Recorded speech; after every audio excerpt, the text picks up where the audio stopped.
Hello, good morning. Good morning, sir. Can you all hear me? Good morning, sir. Can all of you hear me? Yes, sir. Yes, sir. Right. Because last time there was some complaints that some people were not able to listen to my sweet voice. So I just want to clarify that first right at the beginning to see whether my sweet voice can be heard by everybody. Am I right? Yes. Right. It won't be as sweet as yours anyway, right? No problem. Just to you know that when we are just doing this kind of sessions, so it should be a mixture of both, our academic, this academic work and a bit of humor, right? And all these things, that should be a blend of everything. Otherwise, that will be boring. So I usually here and now and then I just try to just add some humor to what I discuss. So today there's a lot of humor in what we are going to talk about. So improving expression. And when we tend to express our ideas, opinions, views, sometimes not by ourselves, but people who are really not that much competent or fluent or, well versed in the language, so may have difficulties with their expressions.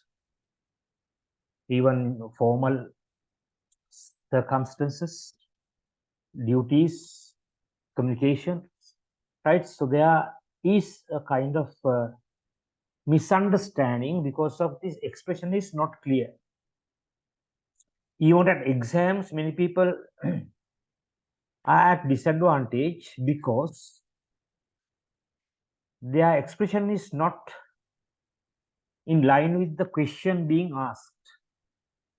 So therefore, every one of you, remember, it's a very crucial factor, your expression, how you can express. I think even if I had met you during our teaching of writing, I don't know, I can't remember whether were you all there with me? Because last time also you asked the same question. Some of you, were you all with me last time with the teaching of writing? Yes or no? So you did curriculum for bachelor one, sir? All right, curriculum. All right. Any newcomers? Any newcomers here then for the first time that you are meeting me? Yes or no? Right. There may not be sometimes. But anyway, right, curriculum. And even when I was dealing with this teaching of writing, I discussed this matter, especially writing answers at exams and how you can express your answers, ideas in line with or in parallel to what you have been asked to write from the questions. So many people, so one thing that what happens is many people misunderstand the question, misinterpret, and then the answer becomes totally irrelevant. And therefore, whatever it is, today we are going to discuss how our expression in written communication, right, can be done in the best possible manner, so that for all of us, this is very important, as sometimes it can lead to some kind of misunderstanding as well if our expression is not so clear and to the point or specific. Improving our expressions, but I think even though I just tell you these things, they are very simple. But anyway, before we start, please take a piece of pen and a piece of paper and a pen or a pencil, because you have to just, I'm going to give you some messages which you have to just provide the correct expression in that. So with that, we'll start and we'll see how we can really do our part, improving ourselves and enhancing our writing skill with best possible expressions. Right. So now I have taken this from some sources. So all these things are from Indian background, right? India. so government officers in India, and how their workers really asking for leave, right? So we can't blame anybody because we are trying our best to express ourselves. We don't know whether it is right or wrong. So that should be viewed through the lenses of the other people or the people who are more qualified or the better people to see what we have written. So therefore, the people, the peons or clerks, what they do even in our offices, we have seen that. Even I always in my office, when clerks write some letters to the ministry, draft some letters to the ministry, I have asked them to bring that to me very first before they post those letters, because I know that there can be some wrong expressions or mistakes in those letters. So I find it every day and then I correct myself. Therefore, look at these things and then I want you to correct. And you tell me where the mistake lies and why it is like that. I mean, these are hilarious. Of course, you burst into laugh. You can't stop. Now you see this one, first one, from Administrative Department, Bengaluru, right, in 1996. As my mother-in-law has expired and I am the one and only one responsible for it, please grant me 10 days leave. How can you correct this one? And second one, I will give you two. Maharashtra in 2005. Since I have to go to my village to sell my land with my wife, please sanction me 1 week leave. So the second, I prefer the second one, right? So very interesting. So just see how you can correct a few people, just see how you can put it into correct English and see how you can express the same idea in a better way or kind of maintain that standard of English. Or even you can use the chat box, or you can simply tell me, even looking at this, no need to write even, but just one sentence or two sentences. Yeah, one is Dilini Fernando. Expired means passed away na නෙවෙයි හැබැයි.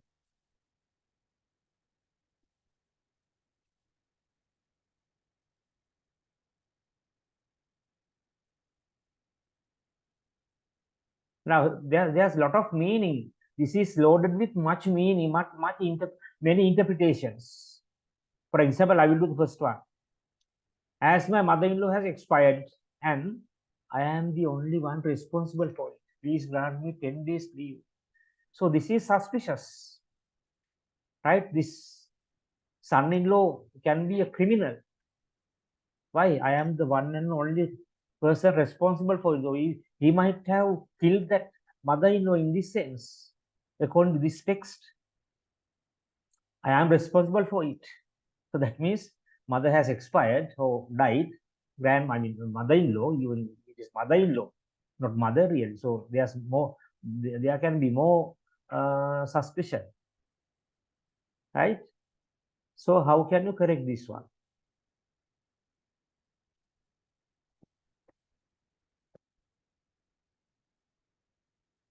Anybody? I want your answers. I can correct them. Sir, as my mother-in-law has passed away, and I'm the only one responsible for the funerals, or as I'm the only one to take care of this funeral thing, please grant me 10 days leaves like that. Yeah, that is much better really. Yeah, as my mother-in-law has passed away, so it should be passed away, right? As my mother-in-law has passed away, I am the one and only person, right? Responsible person to take care of all funeral arrangements. You can say it that way in a better way, right? I am the one and only person responsible for the funeral arrangements. So please be kind enough to grant me 10 days leave, the 10-day leave. 10-day leave. Yeah, it should be 10-day leave. right? අන්න ඒ වගේ වෙනවා ඒ වගේ 2-week trip 2-week journey අපි එහෙම කියන්නේ right 2 weeks කියලා කියන්නේ we spend 2 weeks there, no problem, you can see that. And I spent 10 days right in Colombo taking my leave, you can see that way. So අන්න එයා කර බලන්න how many things that we have to correct. Now here totally the wrong vocabulary, right? And wrong words, right? Wrong in the sense not that much they do not I mean what we call the collocate in the text, no collocation. ඒක නිසා අපි වань linking words එතකොට short and sweet, politeness, formality, to the point, being specific, right, and accurate. So all these things should be there even if you write a small note in a for a formal thing, formal matter. So here is asking for leave which goes to the head of the department, and his letter may go to his leave file as well. එතකොට ඒක අපි හරියට කළ යුතුව ඇත. හොඳයි. So what is so the first one, so that you can correct that one. දැන් මෙතන අපිට මේ you can start this way also. Please grant me, අපි ඉස්සෙල්ලම කියනකොට please be kind enough to grant me 10-day leave. Then you can say as my mother-in-law has passed away. Since I am the responsible for all funeral arrangements, I must make my presence there right now. Right? So please be kind. So Elsa, please grant me a 10-day leave for this. Thank you. So again, you can write it in many ways. See how you can really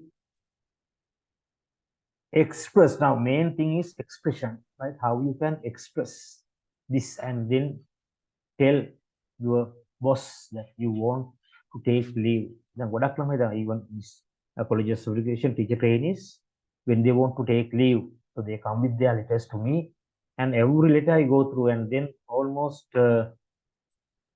90% I have corrected then and there. This is not the way that you should write leave letters, right? Address like this, mention your matter like this, be polite. Then some people say I need to go to the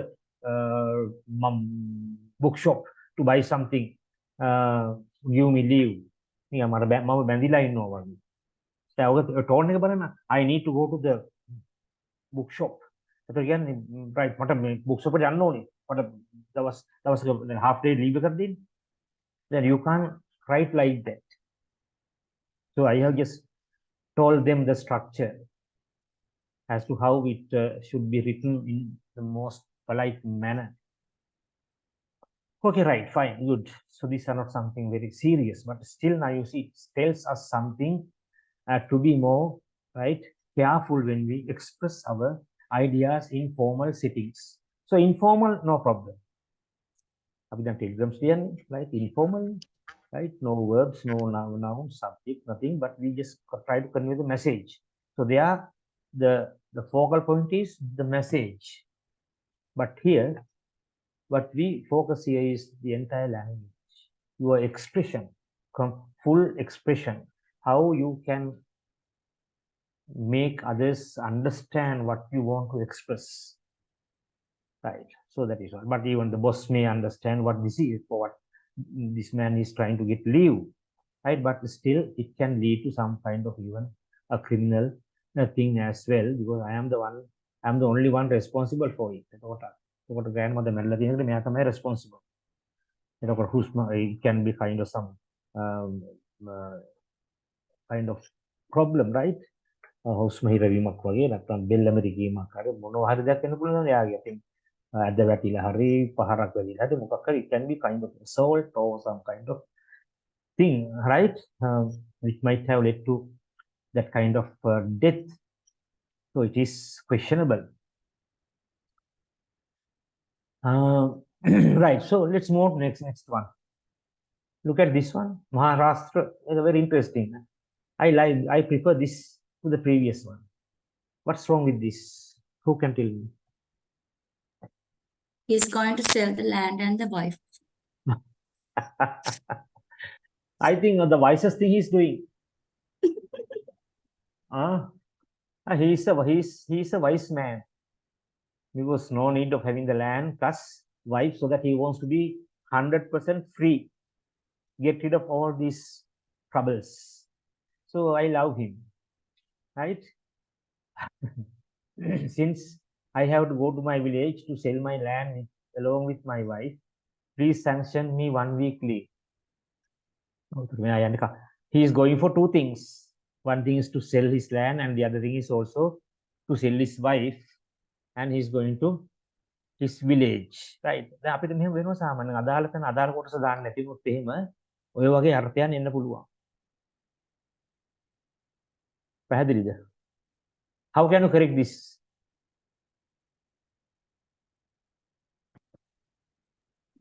Now there are more than 70 people or nearly 80 people, so I want many of you just take your turns and then say something.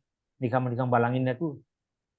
Since I and my wife have to go to my village to sell my land, please sanction me 1 week leave. Again, I could not hear the first part. Since I and my wife have to go to my village to sell my land, please sanction me 1 week leave. Any another way of telling the same thing? Anybody else? Right, that is fine.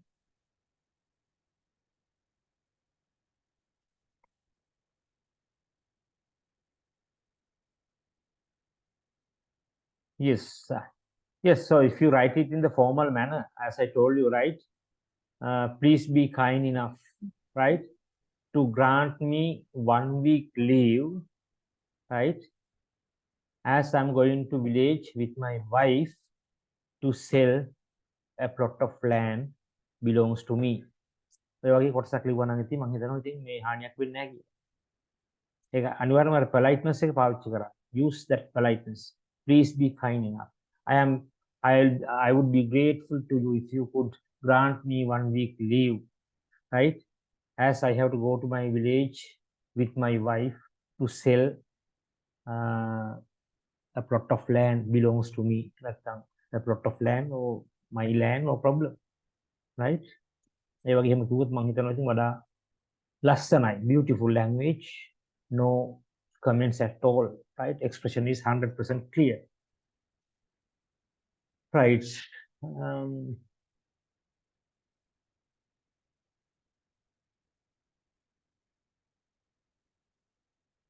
Right. Now look at this one. First one. Jharkhand in 2000. From an employee who was performing the mundan or mandan, I don't know what it is, right? A kind of ceremony, hair cutting ceremony that is held practiced in India, in some parts of India, maybe in some kind of tribal culture. Ceremony of his 10-year-old son. As I want to cut my son's head in Gaya, please leave me 2 days. So what it implies? Like something criminal. Yeah, again he's going to be a criminal, right? Understood. So whatever the choice of words and the word order, right, and the structure, everything is right. Everything matters a lot when you try this kind of thing, right? As I want to cut my son's head in Gaya, please leave me 10 days for 2 days. Please leave me for 2 days, right? Well, how can you put it in a better way?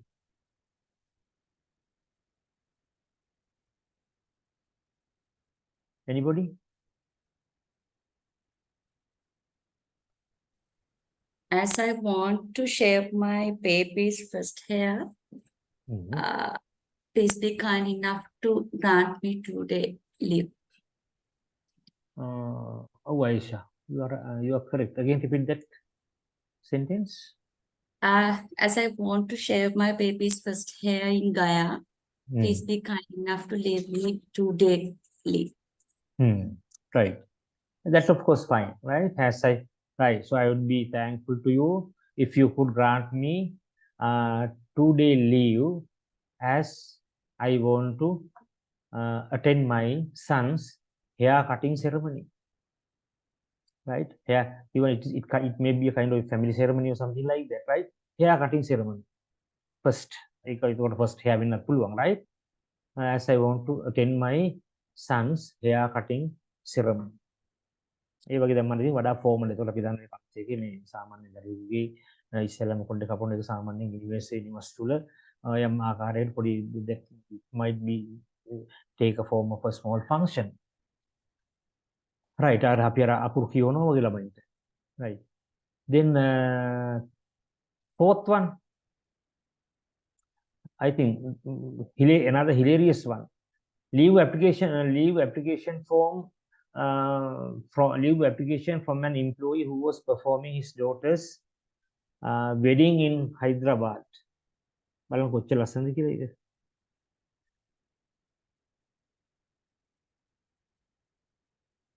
Interesting නේද?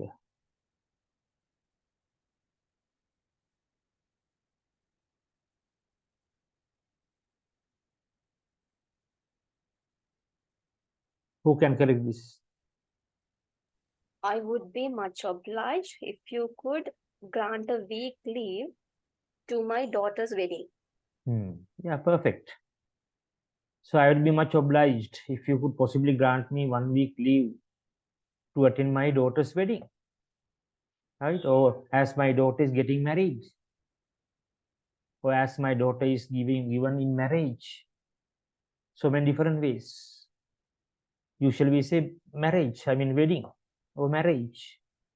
Right? As I am marrying my daughter කියලා කියන ඉතින් තාත්තම marry කරනවා දුව.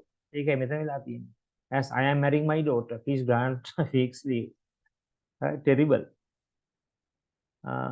ඒක නිසා අනේක කියන්නේ so that the writer thinks that what he writes is correct. So it is only the reader who can really understand. So this is quite true when you mark your school students papers. දැන් ළමයි ලියන ළමයි හරි කියලා ලියන්න මෙතන මේක ඉන්දියාව විතර නෙවෙයි මේක even this is quite relevant for us as well. We got our school children, right? When they write, now you see how many mistakes that they commit when writing, because they think this is correct, but actually it is not correct. ඒක නිසා මෙන්න මේ කරුණු කාරණා අපිට දැන් මේ ළමයින්ට දෙන්න පුළුවන් මේ විදිහට මොන, right? For some advanced children, and see how they can convert this into better way of expressing. So therefore see how this writing can make a lot of problem for readers, especially readers. We write something for others to read. එතකොට අපි දැන් කතා කරන දේවල් නම් අහගෙන හිටියා ඒක ඉවරයි, right? This communication is spoken, but when it comes to written communication, we have to be 100%, not 100%, 500% be vigilant of what we write. Otherwise it can lead to some problems.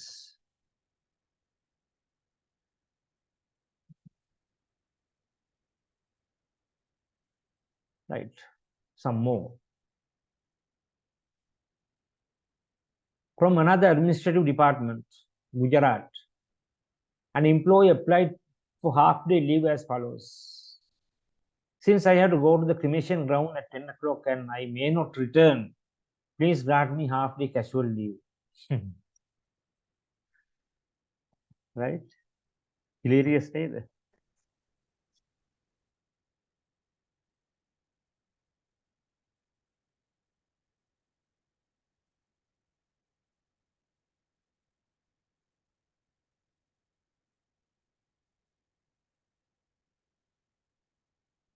Another leave application from how can you correct this one?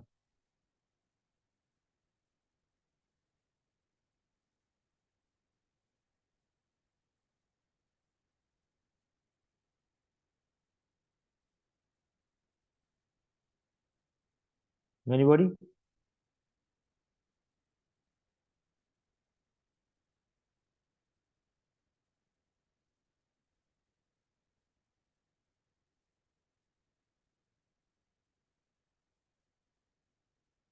Yes. Who can correct this one? Come on, quickly. Don't waste time.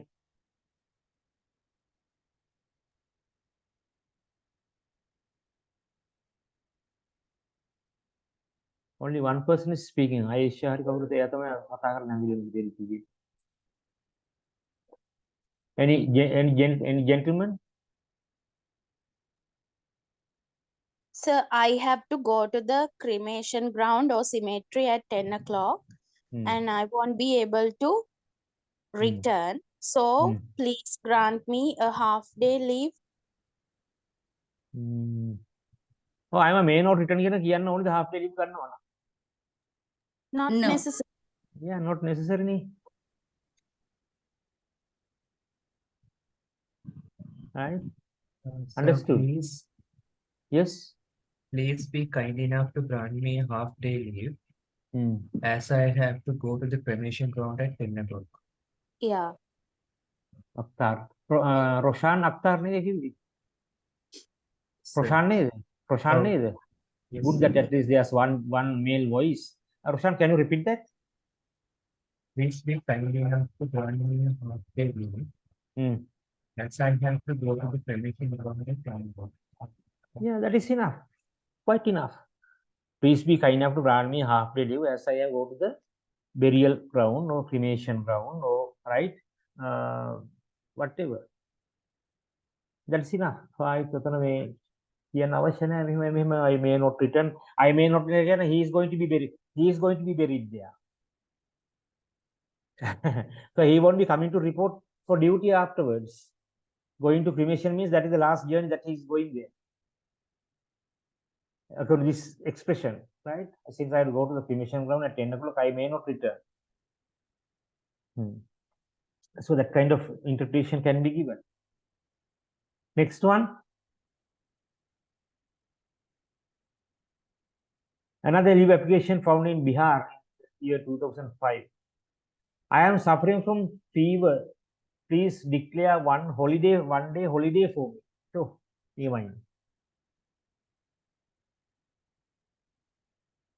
what's the problem here? He's asking to declare a holiday. ඒකද අපිටත් හම්බ වෙනවා එතකොට, right? Yeah. So we are also getting a holiday because of his headache. Very good. And හැමදාම headache කරනවා හොඳයි කියලා හිතනවා නේද? How can you correct this then?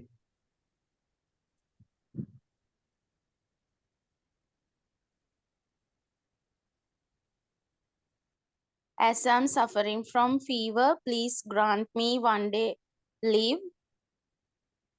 Yeah, that is enough. Even that would be enough. Right? Please be kind enough to grant me one day leave as I'm suffering from fever. That's all. Right? Thank you. Right. Right? These are not big things for us. But for our students, this may be a challenge. So keep it, maybe the last one. All right, two more examples. A leave application to a principal in Jamshedpur. As I am studying this school, I am suffering from headache and the headache is paining. Please grant me one day leave.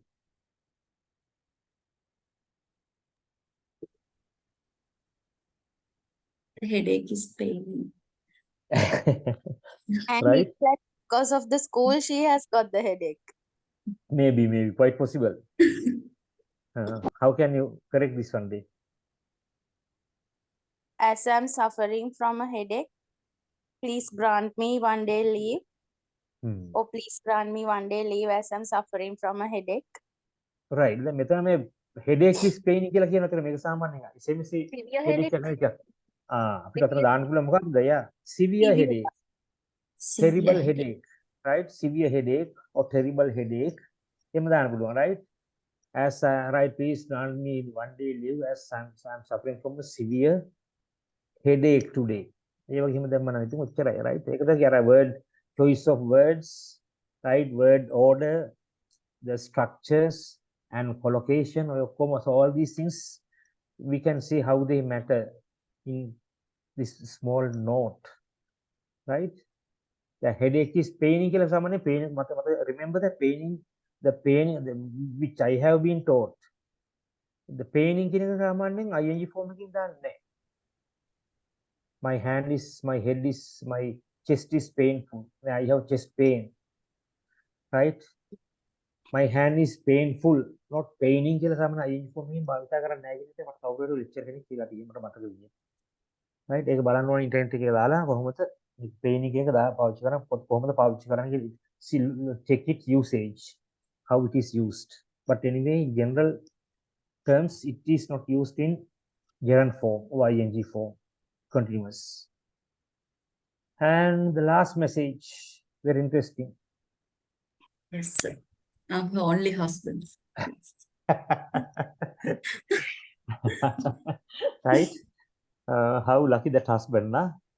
My wife is suffering from sickness, and as I am her only husband at home, the at home husband is පිටටත් සමහර විට ඔය කියන විදිහට පිටට husband වෙනවා නොකිය තමයි මෙයා මෙහෙම කියන්නේ. හරිද? ඒක නිසා ඒක තමයි කියන්නේ දැන් මේ වචන තෝරා ගන්නකොට බොහොම පරිස්සමෙන් දැන් මේ wife එහෙම දැක්කම නම් හරිය wife කියව නම් එන්නේ මෙලා divorce කරනවා. ඈ? Like I am only just for the only sake of husband the at home. Huh? It looks like, sir, that for the sake of the name husband, he's husband. Yes, really. Exactly. My wife is suffering from sickness, and as I am her only husband at home, right?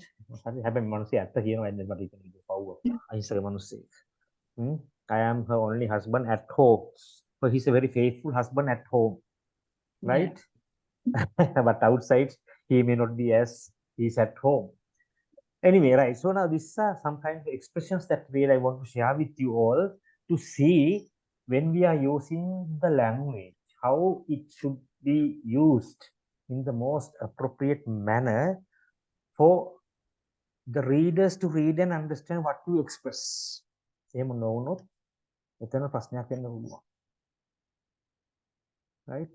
How can you correct this one? My wife is suffering from sickness, and as I am her only husband, I may be granted leave. Anybody who can correct this? Please be kind enough to grant me one leave or else 1 day leave, as my wife is sick.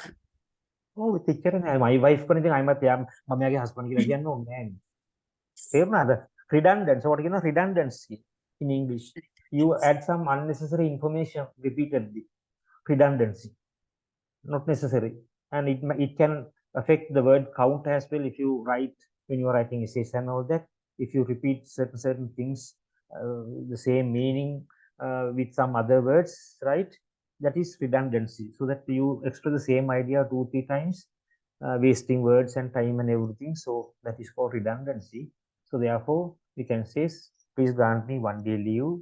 Oh, please grant me leave as I have gone to the hospital because my wife is suffering from some kind of sickness or fever or headache or chest pain or whatever. Sir, can't we say like this? As my wife is ill, I'm on leave. බෑ. එහෙම කිව්වොත් ඒක කියන්න පුළුවන් ඒක නිකන් ගහනවා වගේනේ. මගේ wife නිවාඩු මං අද නිවාඩු මගේ wife අසනීපයි. It's not polite. Yeah, it is not polite. So always be polite. Now your language, the grammar, everything is perfect. It's okay, no problem. My wife is sick. I am on leave. You can write that in the. You can send a telegram saying like that. Yes. When you are, if you are writing a letter, of course, make sure that you show your politeness when writing, because you are writing to the head of the department, so that or the institution, so that you have to be polite in that way. You are just commanding the boss. I want to go to the town to cut my hair. I want to go to the town to cut my hair. Right? ඉතින් මම දන්න අදහස නම් තියෙනවා ඉතින් ළමයි ඉගෙන ගන්න ළමයි ඒ නිසා I correct it. Right? I want to go to the මට කඩේ මට යන්න ඕනේ අරයට. I want cut my hair. මගේ hair එක යාම තමයි cut කරන්නේ. අපි ඔහොම නෙවෙයිනේ කියන්නේ. Right? Please be kind enough to grant me leave to go to the salon to get my hair cut. To get my to get my hair cut. Now, I cut my hair, you cut your hair, right? Possible if you have that machine or whatever, then you can do it by yourself, no problem. So then you need not go to the salon or barber salon for that purpose. Then outside, you can do it being in your own place. So how you can really see and how people can be misled by what you write.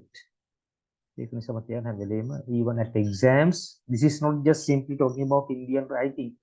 This is Sri Lankan writing as well, part of Sri Lankan writing, especially at exams. The messages exam long answers, short and long answers. But when you write short or long answers, see how you express your ideas, your points of views, your arguments, your descriptions, your explanations in that way. Right? It's not a very big thing, challenge for you all, but still, from here onwards, we are going to discuss some certain areas of language as to how we can write good English. Subordinate clause, subordination, other clause, main clause, but don't worry, just look at the examples and then see how you can incorporate these things into your writing, and then see how you can make your writing more appealing to readers. That is what I want you to do through this discussion. Make subordination, clauses, gerunds, grammar don't worry too much about these things. Even when I was doing, I can't remember, I never done this clause or that clause. Infinitive, finite verb, non-finite verb. To infinitive. Nothing could be grasped at that moment. So you first pick up the language, whatever it is. Like this Indian writing, no problem. Even if you can express your ideas in this way, even you are good to some extent, because you have that confidence to express something, whether it is right or wrong. At least you are using the language. So that we must appreciate the extent that you can do something other than just finding fault with your writing, right? So that can be corrected and then educated, so that afterwards they may write good English. So therefore, with examples I will be explaining and see how you can really incorporate these things into your writing and then express better ideas. Subordination and subordinate clauses. We'll start with this first session, first slide. Clauses can be coordinated with each other so that the sentence consists of a set of conjunctions. A clause can also serve other grammatical functions inside another clause. A clause which serves a grammatical function inside another clause is called a subordinate clause. That becomes a subordinate clause, in other words. Subordinate clauses have specific structural features that distinguish them from main clauses and serve a range of grammatical functions.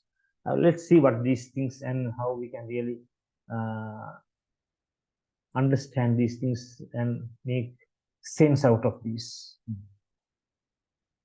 The finite clause, finite, non-finite, right?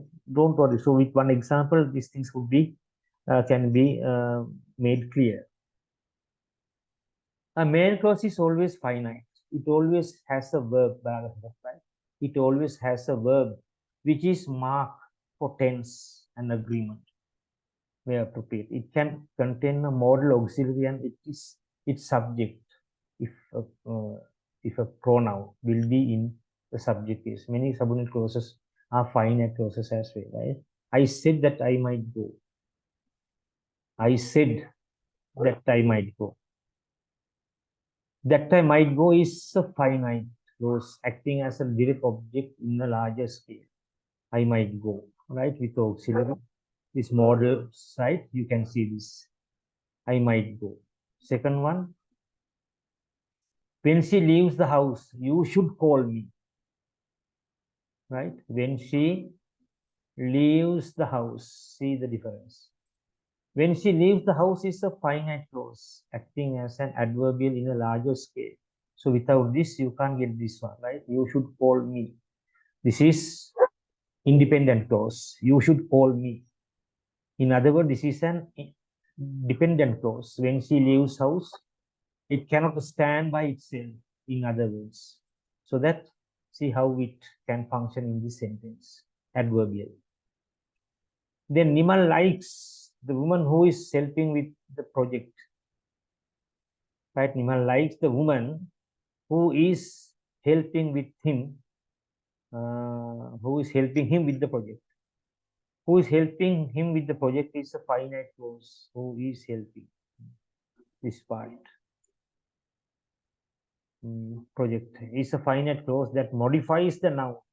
Right? This part, this relative pronoun modifies, right, the woman in the larger scale. ඔය වගේ ඉතින් කියනවා පොඩ්ඩක් බලා ගන්න මොකද්ද කියන්නේ කියන slides. I will send you these slides so that you can study this closely and then see how you can make sense out of these things. And non-finite clause, then the finite clause we discuss and non-finite clause. මේකේ මේ characteristic බලලා මම හරියට underline කරලා තියෙනවා with color code. Many subordinate clauses, however, are non-finite clauses. And non-finite clause in English is distinguished by the fact that the first verb in the VP or verb phrase does not mark tense or agreement. දැන් කලින් එකේ කිව්වේ මේකේ tense එක තියෙනවා කියලා නේ, which is mark for tense and agreement. මෙතන mark for tense and agreement.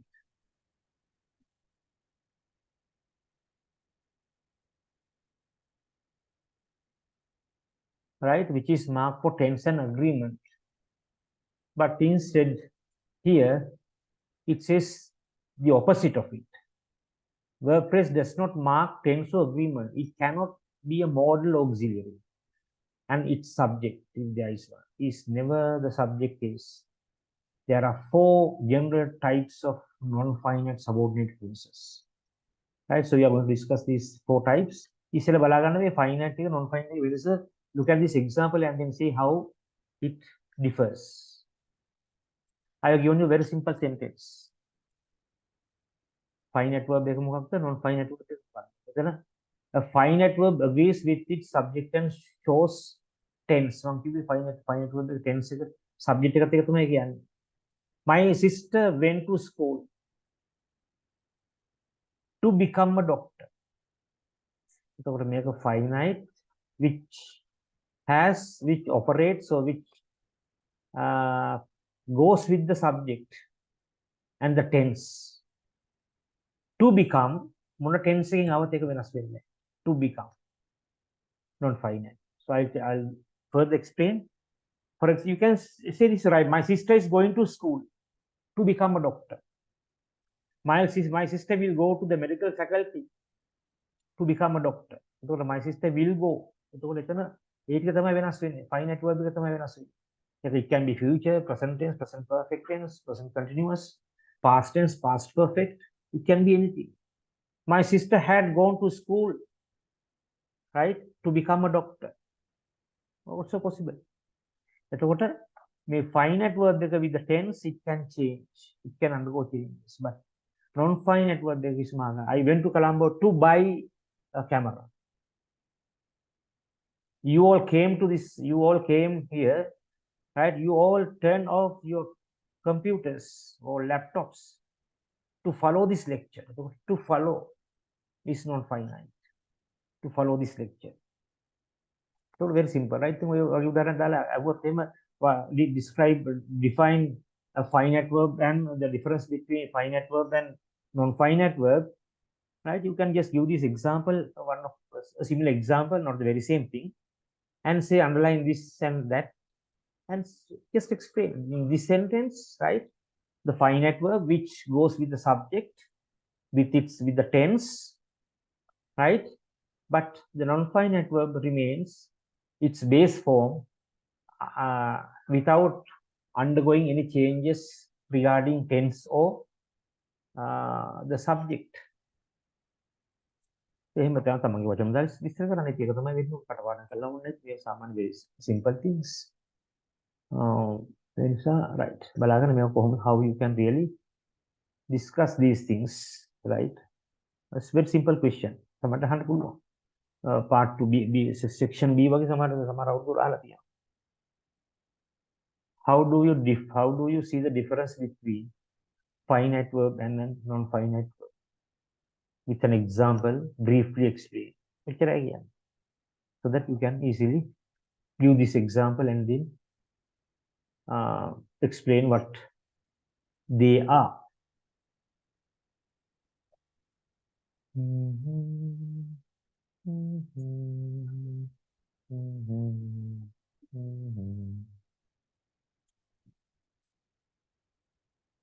Right, so we mentioned 4 types.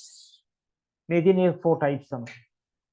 Non-finite constituents are often traditionally treated as phrases, but in most modern analysis treat them as clauses, right? We have phrases කියලා කියනවා ඉස්සෙල්ලා දැන් කතා කරන්නේ ඒවා clauses කියලා.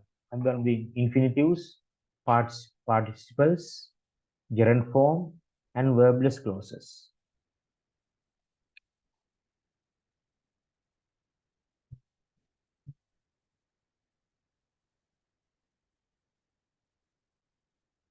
Now let's look at one by one and then see what they are. Infinitives. අපි දන්නවා the infinitives එනකොට කොහොමද අපි වෙන්නේ කියලා, right? To infinitive. Infinitives are verb phrases whose first verb must be unmarked. There are 2 kinds of infinitives. Full infinitives, right? But full infinitives, the first obligatory unmarked verb of the VP is preceded by 2 always. ඒක ගොඩක් වෙලාවට අපි කියනවා to infinitive කියලා. ඔයාලා අහලා තියෙනවා තරම්. දැන් ඒක මුලට එන්න පුළුවන්, මැදට එන්න පුළුවන්, අගට එන්න පුළුවන්. Right? But still it functions in that way.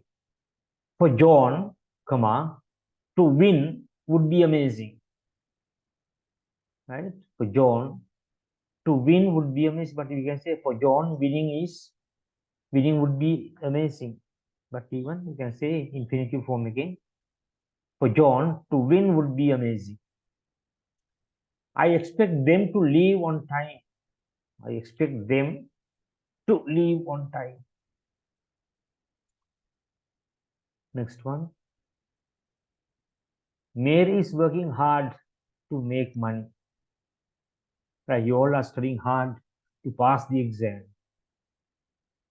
And initial position. To believe in magic requires a level of gullibility. To be or not to be. So full infinitives can appear with subjects as in 1A, 1B, or without as in C, 1C and 1D. Right? Without subject also it can be like that, as given here. Right? So infinitives. Now let's go to the second type. Then bare infinitives.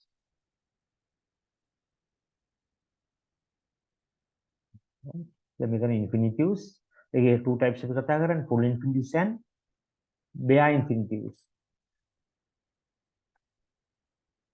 So bare කියන දේ ඕගොල්ලෝ දන්නවනේ. මොනවත් නැහැ කියන අර්ථයෙන්. දැන් බලන්න මේක අපි ගොඩක් භාවිතා කරනවා. In bare infinitives, the first obligatory unmarked verb of the VP verb phrase is not preceded by 2. It is not preceded by 2. There are a few examples. I made Sumali cry. අපි එතන I made Sumali to cry කියලා කියන්නේ. I made Sumali cry. Second one, the children are watching him dance. The children are watching him dance. And next one, they won't let me help him. They won't let me help him. Let him go. Let me be alone. Let me be free. I made him jump over the fence. I made her laugh. Right?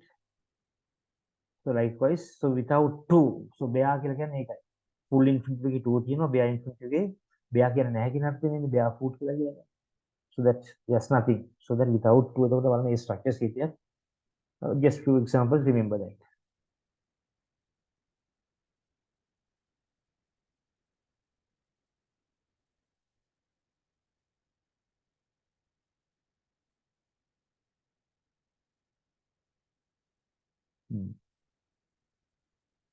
The subject of an infinitive is always in the subject case if it appears all.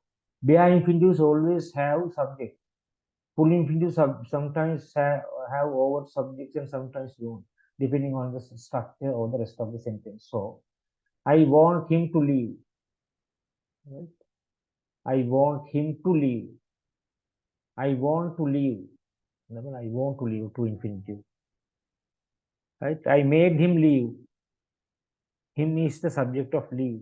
I made him leave. They are infinitive. So just look at these examples.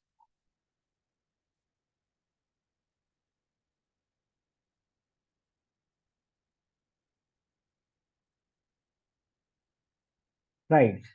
So the other type that we discuss, participles. How participles function in sentences. Now look at these examples, and then really it is really important to be aware of this as teachers, how we can really make sense with these clauses or participles and gerunds and all these things. Look at these examples. I will explain.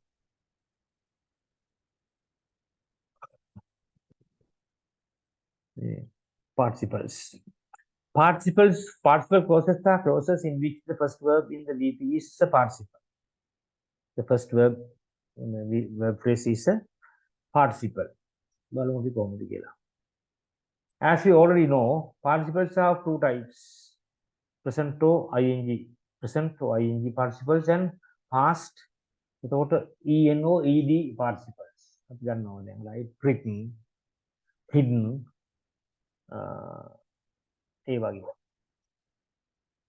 Let's look at some examples.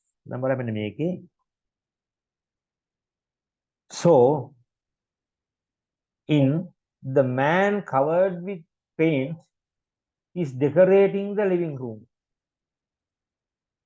The man covered with the paint is decorating the room. Living room. Now here, covered with paint is a past participle. Man covered with paint. So covered is a past participle. But it isn't in the past. Now take a past tense. Look at the other one. The general leading the rebel forces was George Washington. See.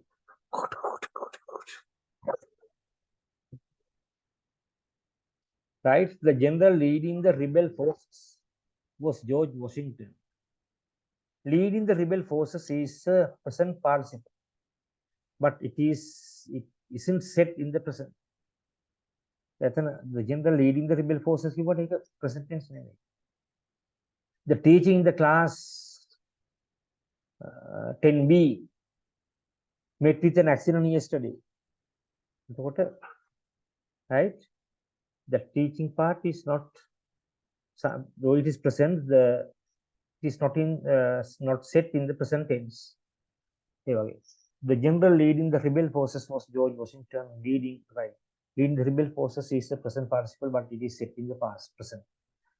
En and ed participles are sometimes called passive participles, presumably because the form is used in passive verbs as well as in present perfect verb phrases. This label is less misleading since en and ed participle clauses are always passive in sense, while ing participles can be active or passive. Yeah. ing active voice, but en ed passive constructions. Now look at these examples.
Right, the contestant knowing the most answers will win the game.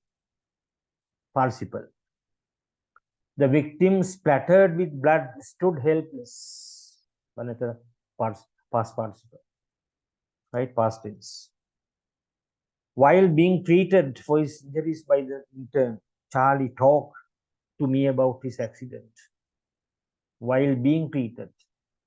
Right, again passive construction ing participle. En participle clauses never show variation in aspect, but ing clauses can be perfect or perfect progressive as well as simple. Having sat here all day, Evelyn was completely bored. But having sat here, so ing form. So okay, so that you can find number of various types of sentences with gerund and ed forms, participles and ed form.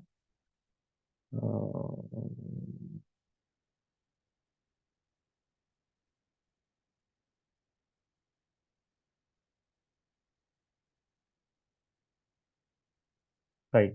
So the next type, gerunds. How gerunds can function in sentences. So few examples are given. Gerund clauses are clauses in which the first verb in the verb phrase is a gerund or an ing form. The subject of a gerund may be omitted or may appear in either objective case or possessive, but it can never be in the subject case. Look at the examples.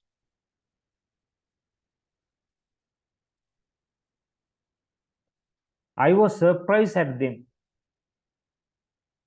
Right? I was surprised that they are losing the race. Gerund. I was surprised at them, but if you want to use this, I was surprised that they are losing the race.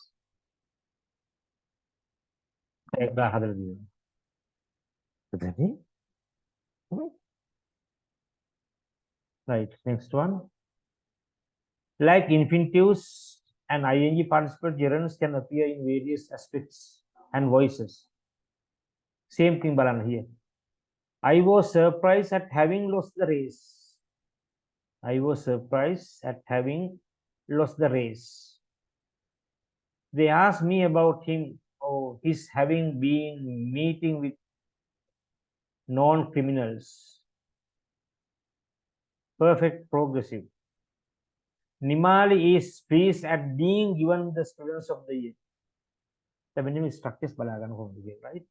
Nimali is pleased at being given the student of the year award by his classmates. Passive. Having been attacked by bear at the zoo convinced me not to visit the zoo anymore. Perfect and passive. Having been attacked. Right. So, there's a wedding in the neighborhood. You may hear some noise.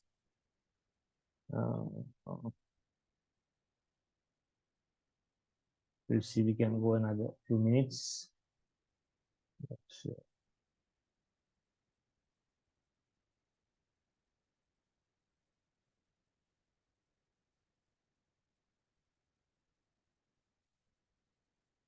Right, verbless clause. I told you earlier, verbless.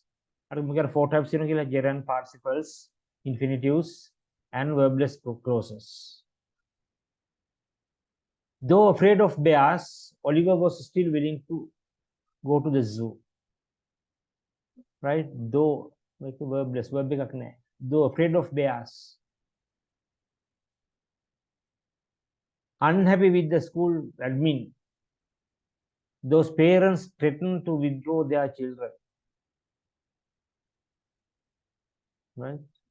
Mary solved amazing mathematical problems while still a child. Missing. Certain parts are missing. Verb is missing. Certain parts, verb is missing. Right? And though afraid of bears, though Oliver was afraid of bears, he was still willing to go to the zoo. Unhappy with the school admin, those parents are threatening to withdraw their children. The parents being unhappy with the school admin, right?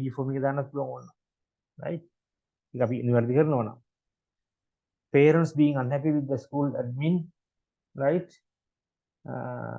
Threaten to withdraw their children. Mary solved amazing mathematical problems while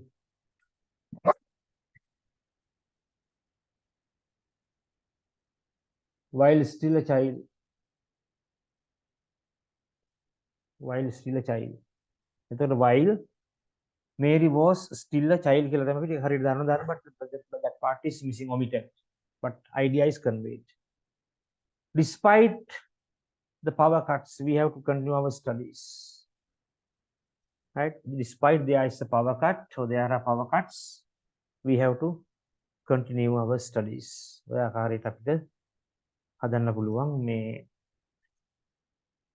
Verbless without verbs.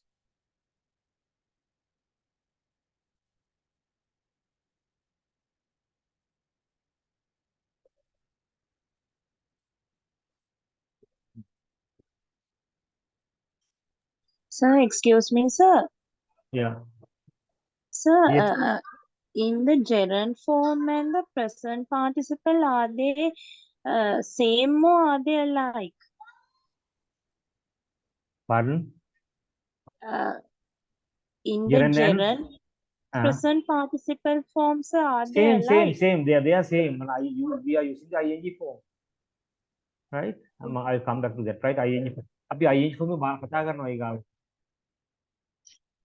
ये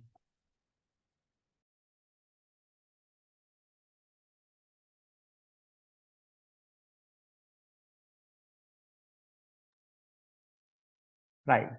So the gerund and ing form are progressive. Right? And there's nothing new. I'll give you some more examples so that you can just make it clear again. Right. Here ing form. The balan ing form there are several different uses of verb ing forms in English. For example, it can be suffixed to a verb to make the first verb in the verb phrase of a participle clause, as in the participle examples above. Right? We talk about participles above. Same thing, right? But the question you ask is the same answering your question. This, right? Participle examples above. And ing can be suffixed to a verb to make the first verb in the verb phrase of a gerund, right? Those as in the gerund examples above. Gerunds, participles with an ing form, same. Nothing new, nothing. I know there's not that much difference unless it is used the way that you use that, put that in a sentence. As we discussed in talking about verb phrases, verb ing forms are used in progressives as in, right? Then progressives, the right? I was drinking tea yesterday. They have been helping. Right? Amazing pictures. Amazing pictures. So they had been present perfect continuous. Right? Suffix to a verb, make an adjective. As in, Picasso painted some amazing pictures. As an adjective, how this the gerund form or the participle ing form, how it functions in a sentence. Amazing pictures. Nobody would attend that boring party. Right? It can be suffixed to a verb to make a noun as well. Boring party, even that boring. The killing of swans shock us. Right? The killing of swans shock us.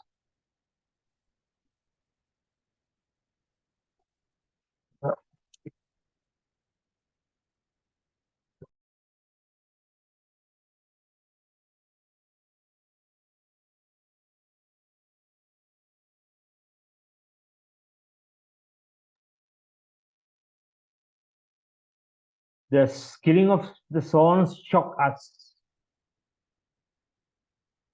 The teacher was pleased with their competent reworking of the problem. Right? Reworking of the problem now in the noun phrase.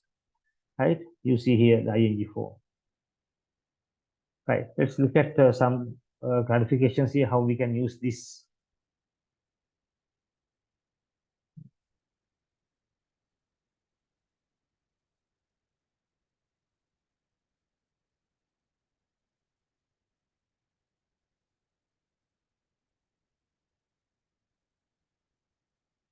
Right. Then now here progressive verb as adjectives. Now see the difference. It is possible to confuse these superficially similar forms, but there are ways to distinguish them. Consider the progressive form. Her presentations were boring us. Her presentations were boring us. They were boring. Right? In the subject complement adjective form is were boring. Boring presentations. Her presentations were boring. Adjective. Verb boringness. So that now here one thing that you can here understand is all these forms, either the gerund or past participle or present tense or noun or adjective or adverb or whatever. There are three things which I have learned. And for example, if you want to analyze a sentence, if you want to see the word classes of each of these sentences, you can do it by in three ways. Looking at the form, and the other thing is looking at the position, and the other one is looking at the function. Either one of these will help you identify any word or noun phrase or verb phrase or anything in any sentence. So if you take nouns, for example, අපි noun එකක් හඳුනා ගන්න පුළුවන් form එකකින් කොහොමද? Right, with these suffixes. Noun එකක් සාමාන්‍යයෙන් අපිට හඳුනා ගන්න පුළුවන් management, complement, right? එතකොට apartment, department ඒ වගේ. එතකොට TI words ending with TION, SION, any happiness, carelessness, AL, right? Approval, refusal, rehearsal, right? ඒ ආකාරයට. ISN, Buddhism, Hinduism, ඒ විදිහට. Creativity, captivity, ability, so that we can just identify. There are many different other ways of identifying nouns by looking at its form. So ing form එකෙන් එකක් අපි දන්න. ඒකෝද සමහර ඒවා තියෙනවා දැන් මේ position එකෙන් හොයාගන්න බෑ. Right? අපි දන්න position එක කියලා කියන්නේ AL කියන එක adjective එකට එන්නත් පුළුවන්. ඒක noun එක ගැන කතා කරාට AL ගොඩක් වෙලාවට AL තියෙන adjective වල. Cultural, functional, right?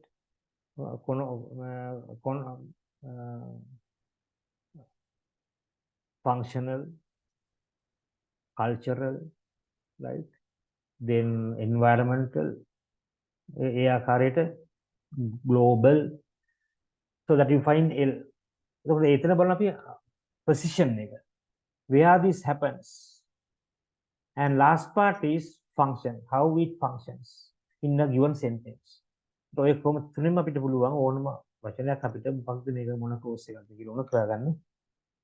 we can do it that way, right? So what I have gained from some sources, and I just want to tell you, even with this, boring, then we can apply this here, the function here. With the function, we can see this boring. Her presentations were boring us.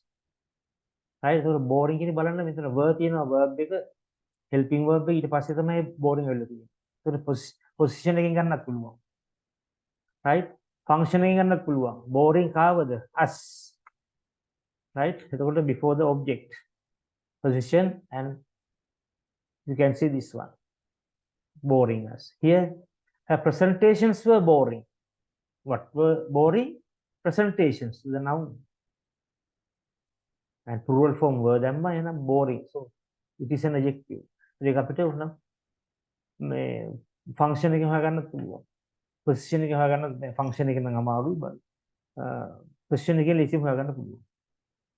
So failing that you can understand by function or at least form.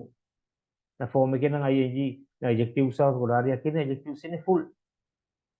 ing තියෙනවා ing right caring ඒ විදිහට මේ nouns තියෙන loving right encouraging words. So likewise there are thousands of words in English where you can add identify by position. Excuse me, sir. Yes. Would you mind repeating that thing, sir? The analyzing, I didn't get it. Just with these All right, three ways. all right. I will take Yes. this boring කියන වචනේ. හරි? බලන්න Okay. boring කියන here in this word sentence boring. Her presentations were boring us. මෙතන තියෙන subject verb object. Yes. කියනවනේ. හරිද? එතකොට මෙතන වෙලා තියෙන්නේ මොකද්ද? මෙතන දැන් මේ boring කියන එක අපි isolate if you take it separately what is how does it function here කියන එක අපිට දැන් form එකකින් ගන්න බෑ මෙතන අපිට right form එකකින් ගන්න අමාරුයි boring ing form එකකින් ගන්න බෑ form එකකින් ගත්තොත් ing කියන සම්මත අපි දන්නවා verb එකක් ing form එකකින් තියෙන කියලා සාමාන්‍යයෙන් ing form එකකින් right මෙතන but still we can say from the function position here her presentations were කියලා තියෙනවා එහෙනම් were කිව්වට පස්සේ අනිවාර්යයෙන්ම අපිට object එක මෙහෙන් අපිට දාන්න ඕනේ මොකක්ද එතකොට verb එක ing form එක. එතකොට අපි දන්න මෙතන position එක නිසා අපි දන්නවා මේක verb එකක් කියලා. එතකොට boring us. In the same way second one මේක කොහොමද adjective කියලා අපි හඳුනා ගන්න. Right? That is also its position and function දෙකෙම පුළුවන් අපිට. Her presentations were boring. එතකොට මොකක් ගැන අපි කතා කරන්නේ? Her presentations. මොන වගේද? boring. එහෙනම් noun එක තමයි විස්තර කරලා තියෙන්නේ boring කියන වචනේ. එතකොට මේක adjective එකක්. පැහැදිලිද එතකොට? Yes, sir. Thank you very much. Right. එතකොට form and position එකකින් අපිට ඕන දැන් out of these three maybe by two or by one we can identify what its function in what way how it function in a sentence එකකට හඳුනා ගන්න පුළුවන් කියන තමයි ඔයගොල්ලෝ කිව්වේ ඕනම වාක්‍යයක් දුන්නොත් එහෙනම් බැරි වෙලාවත් අපි කිව්වොත් එහෙනම් බැරි වෙලාවත් දැන් nonsense I'll give another example right I ate and right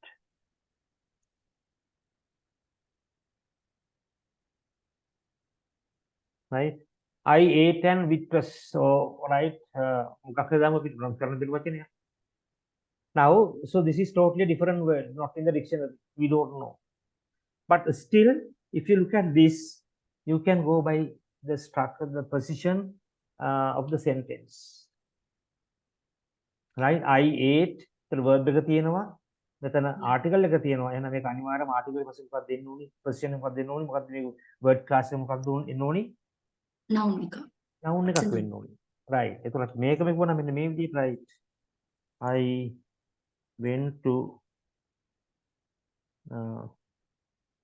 right එහෙමද මනම් I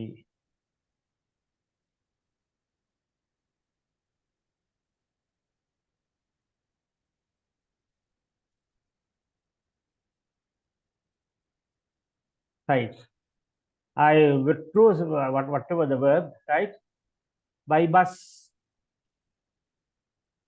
මෙතන බලන්න I තියෙනවා මෙතන by bus තියෙනවා so that you can by looking at the position right you can say you can guess the word I travel by bus කියන සමාන වචනයක් තියෙන එතකොට මෙතන මේක අනිවාර්යයෙන්ම මොකද්ද වෙන්න ඕනේ Should be a verb. it should be a verb එකක් තමයි verb එක ඒක form එකක් ගත්තොත් එimhe මේකට ed ඇවිල්ලා තියෙනවා by looking at the form you can guess oh ed ඇවිල්ලා තියෙනවා past tense verb එකක් ඒක you can guess even though you don't know the meaning and between the subject and the rest of the sentence you find this right now by bus so likewise you can identify any even nonsensical words by form position and function කියන එක තමයි මට විතර ඕන පොඩ්ඩක් පැහැදිලි කරන්න ඕනකම තිබුණේ හරි apart from all this what we have been discussing now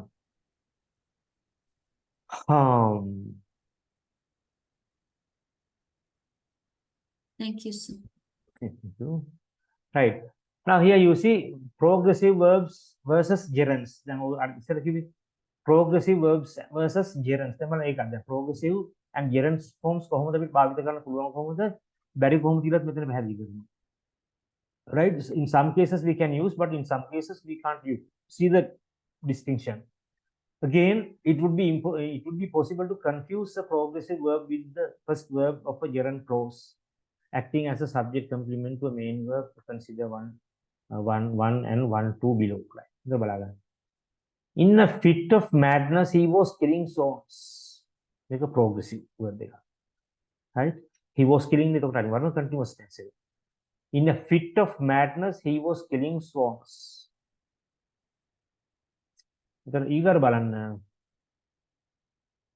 The primary symptom of his madness was killing swans. Right? Method verb එක progressive form එක මෙතන බලන්න මෙතන දීලා තියෙන්නේ. Right? Noun එක. Right? The primary symptom of his madness was killing swans. Swans marrying. Right? Was killing swans. Main verb followed by a subject complement. Gerund was killing swans. So here, killing swans can be replaced by a noun phrase. His killing of swans, or his slaughter of swans, as in the primary symptom of madness was killing, slaughter of swans. Noun phrase right? Killing swans, right? His killing of swans or his slaughter of swans, same meaning. In the primary symptom of his madness was killing, slaughter of swans. But it cannot, since in a fit of madness his killing, slaughter of swans is quite ungrammatical. Killing swans or killing of swans, of course, can be replaced. But his killing, right? His killing, slaughter, not the killing of swans or slaughter of his swans. Slaughter of swans, so it's quite ungrammatical. It doesn't sound weird. Confused කළා දීලා තියෙන තර මේ දෙන්න තියෙන මේ notes අපිට ඒකයි වෙලා තියෙන්නේ මෙතන. හරිද? But still see how you can make things out without getting confused. But now the other thing is, don't worry, these areas are not that much tested at exams. To make use of just make use of these grammar points, right? This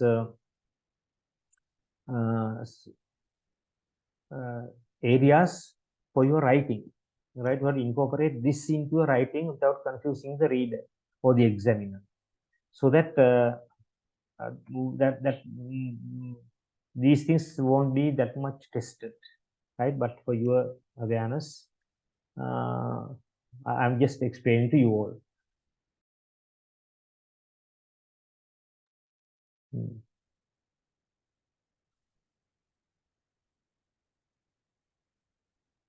Okay, let's move next one.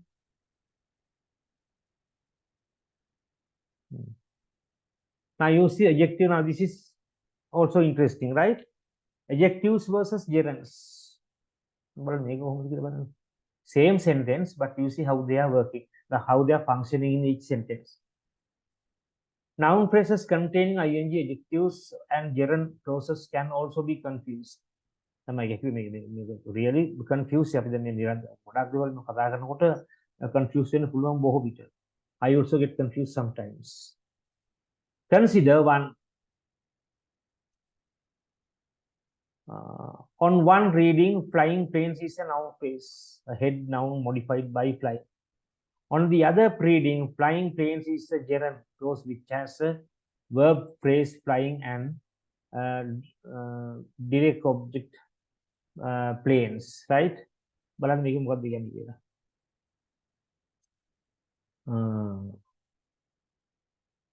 Flying planes can be dangerous. Flying planes can be dangerous. So when you put this into the same words, right, you see how you can see the difference between these adjectives and gerunds. Notice that the ambiguity goes away if the modal auxiliary is removed, leaving a verb which will show agreement. The first will be like this. And the second, flying planes are dangerous. Right? I highlight it. Flying planes are dangerous. The subject is a plural noun phrase. We talk about flying planes. Right? Flying planes are dangerous. And the other one is flying planes is dangerous. Right? The subject is a clause. Therefore, third person. Flying planes. Right? Plane නැතම් ගුවන් යානා පියාසර කරවීම කිරීම. Flying planes. එතකොට see ඒක text එක context එක තමයි we can understand what it is. ඒක නිසා the same words, right? Same number of words, but two different things. Flying planes are dangerous. Flying planes is dangerous. Just try to understand. Even if the Mendemeo Karmu Karna Meva Godak, Hari Krisa make a Budak, our darning, our boarding, you have to just study these areas as how you can really express your views or expressions in that way. So if you don't have that understanding of these, then Godakila, then Baran Mihamat, right? Some people say, make up burn.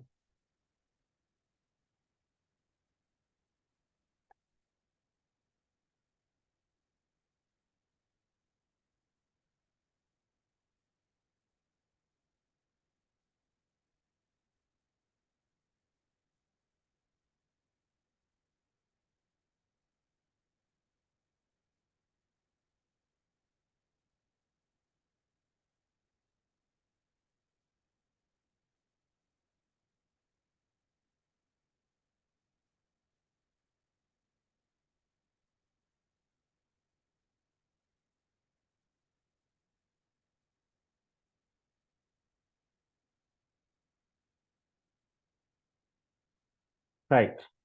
The economy of many poor countries and even developed countries have been affected by the recent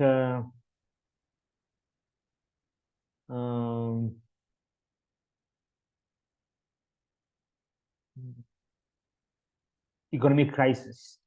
What's wrong with the sentence? Who can tell me? Is the sentence right or wrong? Tell me right or wrong. Last sentence, which I just. When it takes a subject is a plural, that's countries, a noun phrase. Noun, you have been is okay. But the economy of they can be taken as a clause. Then it should be has been. That is what I told you, right? So the sentence again, then only has, right? So the economy of all these countries, no problem. The number of countries in the entire world, all the countries in the world, no problem. But we talk about the key word of this noun phrase, the economy of poor countries as well as developed countries. So think of the function of it and the position and how you can think. Even some teachers also have the habit of just making some mistakes. Flying planes dangerous. You have to consider also what happens if you add the determinant. It will precede an adjective phrase. So the sentence will be, those flying planes can be dangerous. Those flying planes, if you add this, right?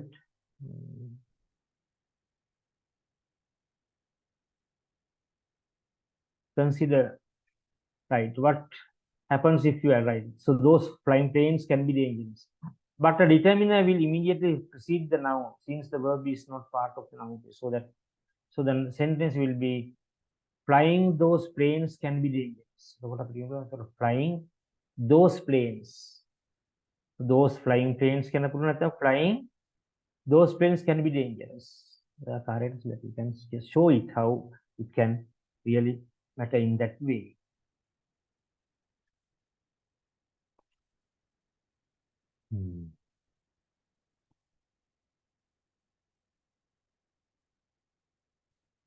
අපි මේකත් කළා පොඩි break එකක් ගමු නේද, right? So otherwise මේක එක දිගටම කරගෙන යනකොට ඕගොල්ලන්ට එපා වෙන මටත් එපා වෙනවා, right? But මේ slide එක පස්සේ we'll go for a break and then after that we will continue until 12 o'clock. මේ එච්චර දෙයක් නෑ, just have a glance at these things and then see මෙහෙම දේවල් කියනවා කියලා පොඩ්ඩක් හිතා ගන්න. ඒ don't worry too much. Gerund versus nouns.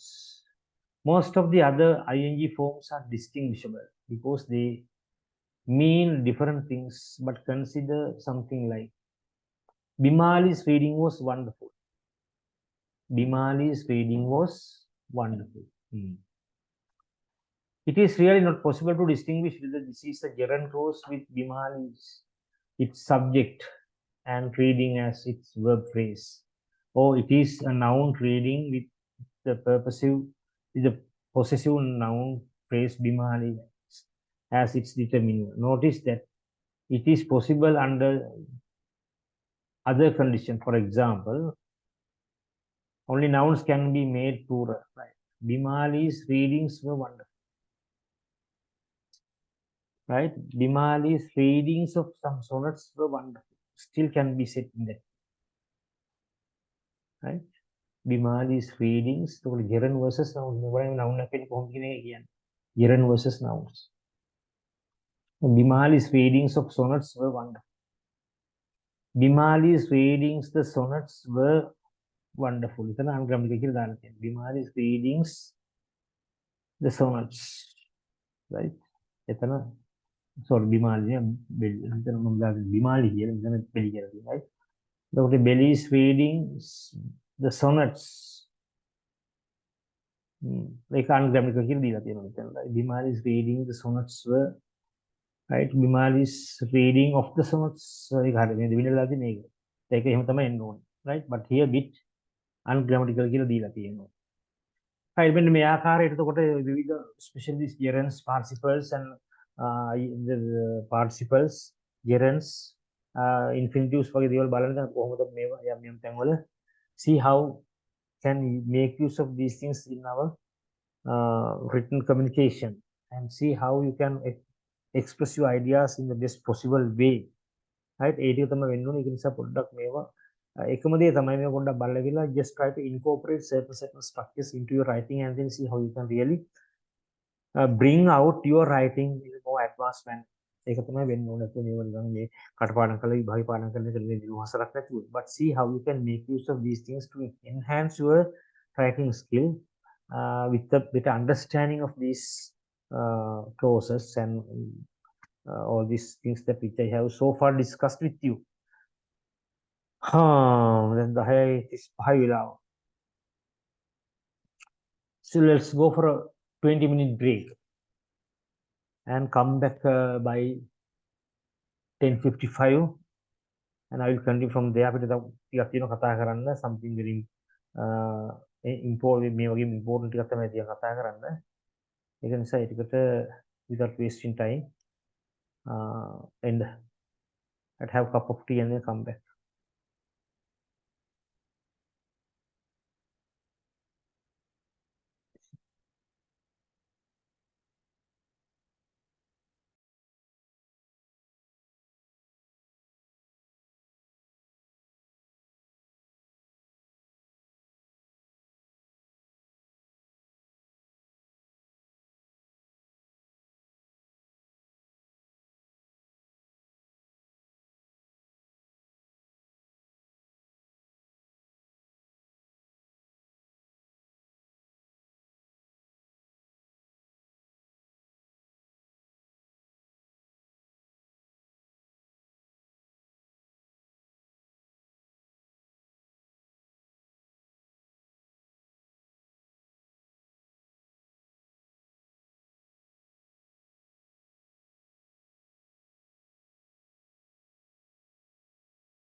Hope you all are back after your break. And can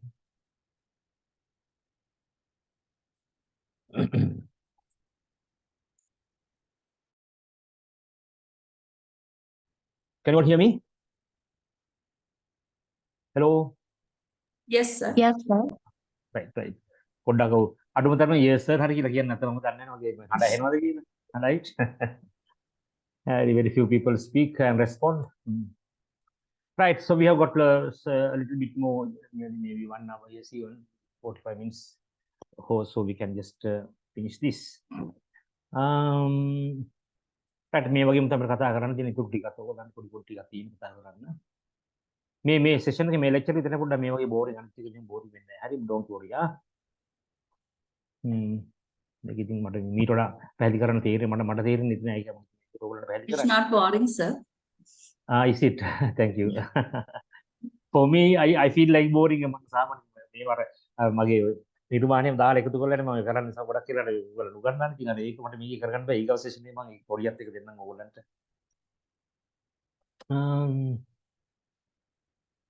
Right, so gerund versus participles. අර කලින් අර ප්‍රශ්න අහපු එක්කෙනාටම තමයි මේ උත්තර ටික දෙන්නේ ටික බලන්න gerund versus පාළි ඔක්කොම එකම ටිකම තමයි මේ මෙහෙට දාලා තියෙන්නේ this versus that and that versus this කියලා. Don't worry.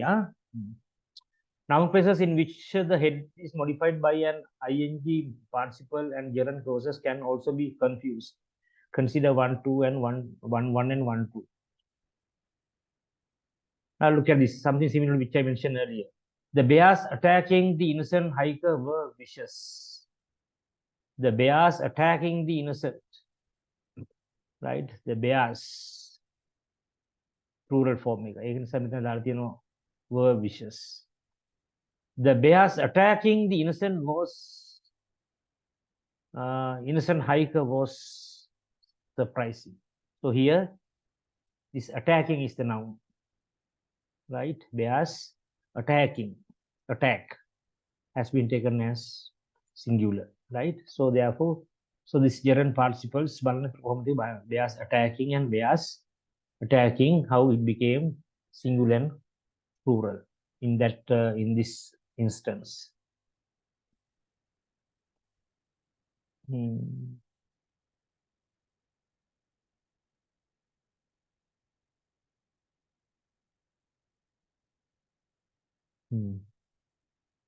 So when you talk about functions,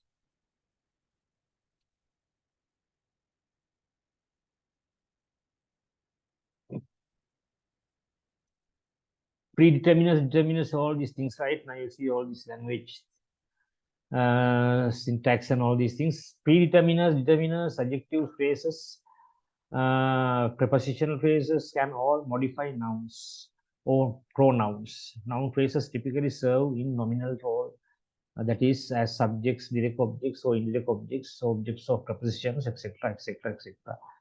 Adverb phrases, prepositional phrases and noun phrases can all be adverbial. Preposition phrases can be adjective complements. Comparative clauses are different in that the stand of comparison in a comparative. No need to learn these things, right? Really confused in a lot of things since being just given in a kind of succinct manner and being clauses only. But let's look at some of the examples and see how we can name how I can make these things clear. Right. Noun modifying clauses.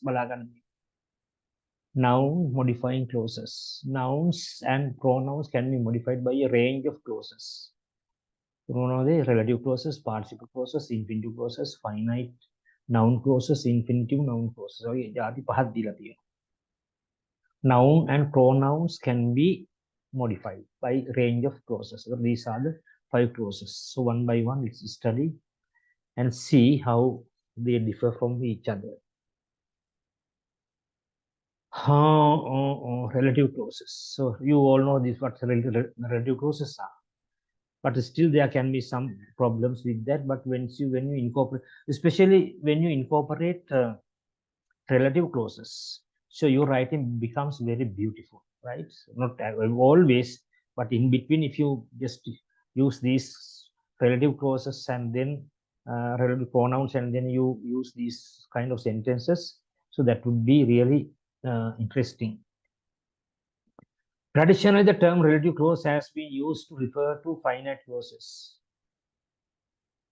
which modify a head noun and which contain a relative pronoun.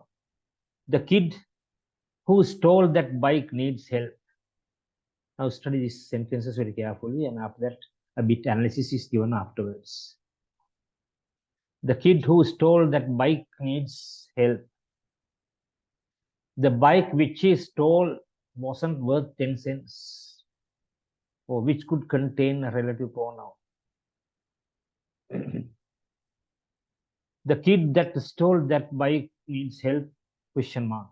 දැන් බලන්න ඒවා තිබුණාට දැන් අපි relative clause එක කියලාකට බලන්න how it sounds. The kid that stole වෙන්න බෑ. The bike he stole wasn't worth 10 cents. Of course that can be said.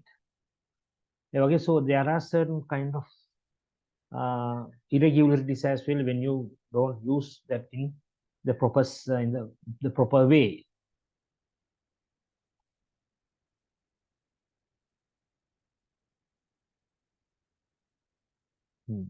Now here you get the analysis here. I will explain it to you. Many traditional analysis would treat that in number 3 as a relative pronoun, but it is clear on examining the distribution of that in relative clauses that it is not the same as who or which. Right? How does that differ from who or which? That cannot be the object of a preposition in the position directly after the preposition. The kid to that I talk was crazy. Someone with people, we don't use that. Notice that while the preceding sentence is ungrammatical, that is ungrammatical. The parallel sentence containing a true relative pronoun is fine. The kid to whom I talk was crazy. So similarly, it cannot be a possessor. The kid that's bicycle was stolen was angry. That cannot also be taken as a correct sentence. Again, the parallel sentence containing a true relative pronoun is fine. The kid whose bike was stolen was angry. That's bike. It is highlighted that way you cannot use, but you can use instead of this whose bicycle was stolen was angry.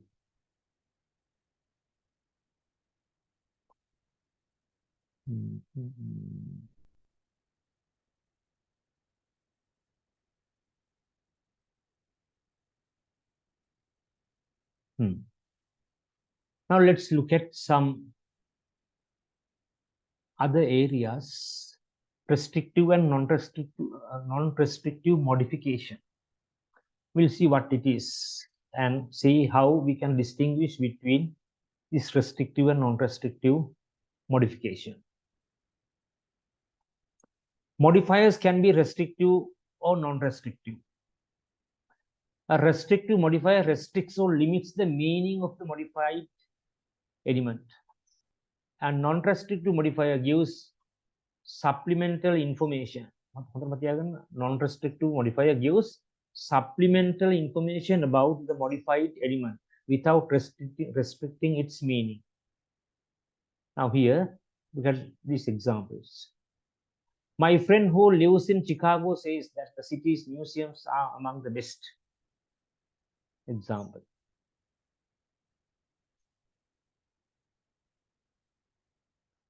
Right? My friend who lives in Chicago says that the city's museums are among the best.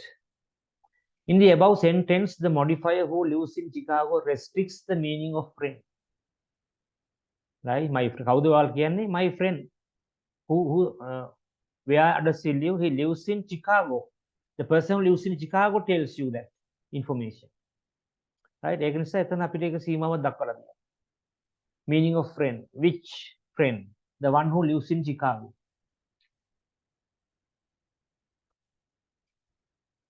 And this one, on the other hand,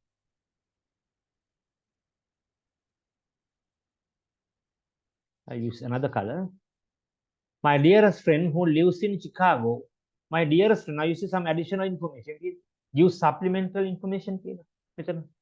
Use supplemental information. Supplemental information.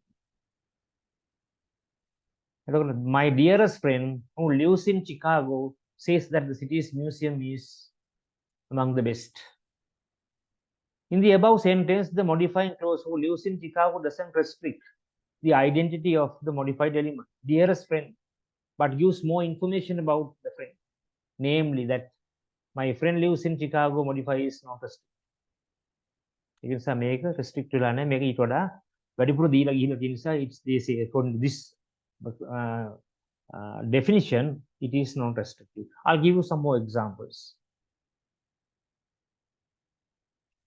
Restrictive and remember that we are discussing restrictive and non-restrictive modification. The restrictive, you get the meaning which is being modified, the modifier limiting which is being modified. But in the second instance, non-restrictive modifiers, they usually add some more information so that and my dearest friend, if you say my dearest friend says that the city's museums are among the best one, that is restrictive because among your friends, you talk about my dearest friends, superlative form. Right. In the above sentence, the modifying clause who lives in Chicago doesn't restrict the identity of the modified element dearest friend, but gives more information about the friend, namely that the friend lives in Chicago. The modifier is not restrictive. Let's take another example. Restrictive and non-restrictive modifiers again. Some more examples.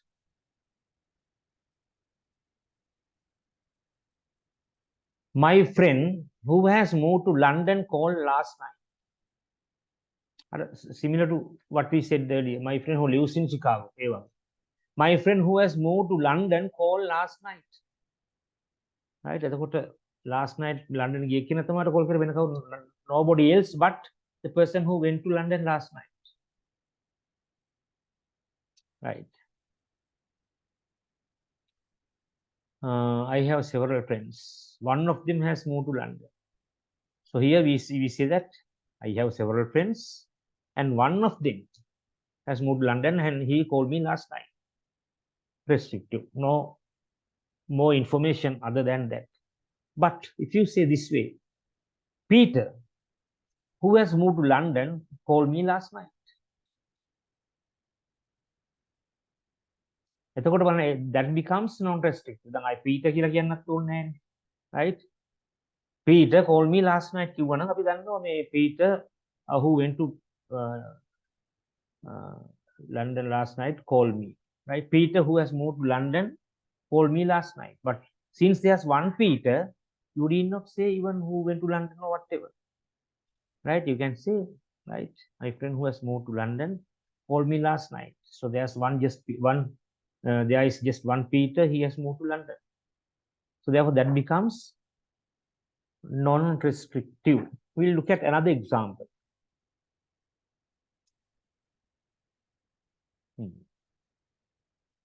Restrictive versus non-restrictive. That makes it very real interesting. My brother Bob is a dentist. Right? My brother Bob is a dentist. But you can say my brother is a dentist. But to make a non-restrictive. You have only one brother. So his name is not needed to distinguish, define, or restrict which brother you are talking about. So if you have only one and only brother, You can say my brother is a dentist, my brother is a doctor, my brother is an engineer. Right? So my brother, again, if you say my brother Nimal or my brother Saman, but yeah, you can make it non-restrictive. But look at the other example on your right hand side. My brother Bob is a dentist. This is restrictive. The reason why you have more than one brother. Right? My brother Bob is a dentist. My brother Tom sells shoes. Now you see the same example, how it becomes restrictive and non-restrictive. So examples restrictive and non-restrictive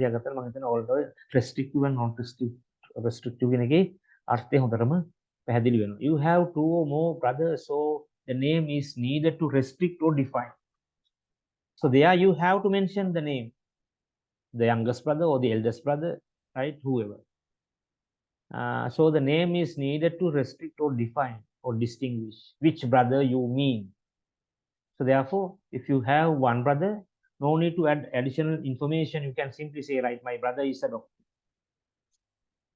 Right? That is non-restrictive. Restrictive, right? My brother is a dentist. But if you say my brother Bob is a dentist, that becomes non-restrictive, because if you have only one brother, so you need not worry about giving all unnecessary information if you want to say real about him.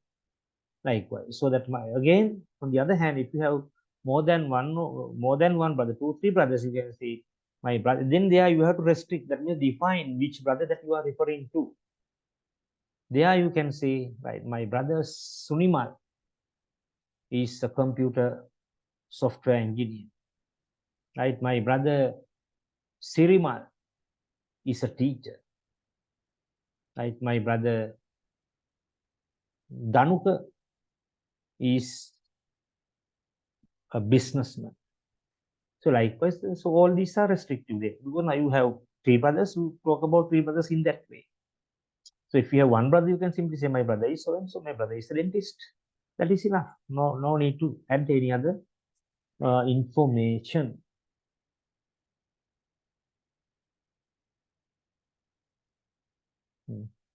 Some more examples. A restrictive clause is an important part of the sentence which has information identifying. A restrictive clause is an important part of the sentence which has information identifying the exact way a noun should be understood. I drove to Paris with the woman who used to live there. Right? Restrictive. I drove to Paris with the woman who used to live there. It can be non-restrictive in this way.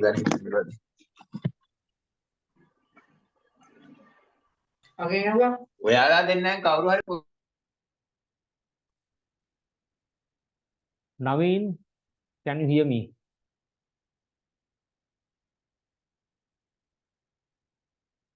Naveen, can you hear me? Naveen or somebody now just spoke. Oh, right. A non-restrictive clause is unnecessary in that it provides more information than is required to understand the whole sentence. For example, Jenny, who is our boss, ordered us to report to her office at the end of the day. Right? Jenny, who is the boss? Jenny, who is the boss? Right? So there can be many bosses at one organization. So you can say our boss ordered us to report to her office at the end of the day. So therefore, anybody that who has some doubts regarding this restrictive and non-restrictive, please tell me if you have any doubts. Sir, excuse me, sir. Sir, non-restrictive means we have to add supplementary information, no, sir? Oh. Supplementary again. Oh. Adding more information about that person. Oh, adding more information which is not required really. Even without that, that can be understood.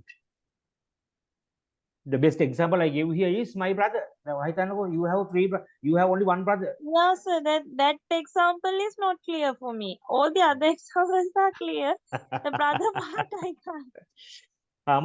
Example you imagine that you have 3 brothers. Yeah. My brother is referring to eldest brother or somebody. My brother is a teacher. It's restrictive. My brother. If you have 3 brothers, we don't know which brother that you are referring to. So it becomes restrictive, no, sir? Restrictive in the ban. Right? Restrictive in it. Restrictive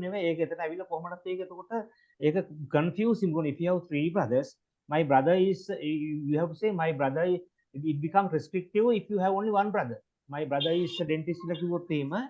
So you must have one brother so that you can say my brother is a dentist. That is restrictive. Oh, yes, sir. If I have only one brother. Right? My brother is right. Yeah.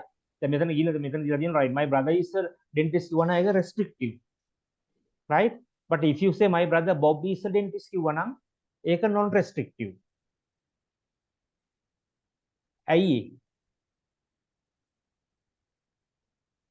ඔයාට එක brother කෙනෙක් ඉන්නව නම් එයාගේ බ්‍රදර්ගේ නම කියන්න ඕනේ නෑනේ. පැහැදිලිද? If you have only one brother, you need not worry about telling his name. If your friend asks, oh, how is your brother? Oh, my brother is now at the university. That means we know that you have only one and only brother who is studying at the university. නමුත් මෙහෙම කිව්වොත් my brother Bob is a dentist කියලා කිව්වොත් එහෙම මේක restrict වෙන්න පුළුවන්. මොකද මේක non restrictive නෙමෙයි එහෙමනම්. ඒකට හේතුව මොකක්ද? You have 3 brothers. So it depends on the context. If additional information නැතුව ඒක අපිට තේරුම් ගන්න බෑ කොහොමදවත් ඒක. ඒතර එතන my brother Bob is a dentist කියලා කියන මෙතන restrict වෙන්නේ unnecessary to full meaning of the sentence. Either you want to define that one, giving that the most important element, necessary element. ඒකයි එතන කියන්නේ. Okay, sir, got it. Thank you. Right. ඒක හැම වෙලෙම ඉතලා brothers ලා 3 දෙනෙක් ඉන්නව නම් අපි ඔයා කිව්වොත් my brother is a dentist කියලා කිව්වට අපි දන්නේ නැහැ which brother you are referring to. ඒ නිසා එතන අපි අනිවාර්යයෙන්ම to make it restrictive you have to mention my eldest brother is a dentist කිව්වා නම් අපි දන්නවා that is restrictive. My elder brother ඔයා කියවන මෙහෙම my eldest brother Sunimal is a dentist කිව්වා නම් restrictive or non restrictive the?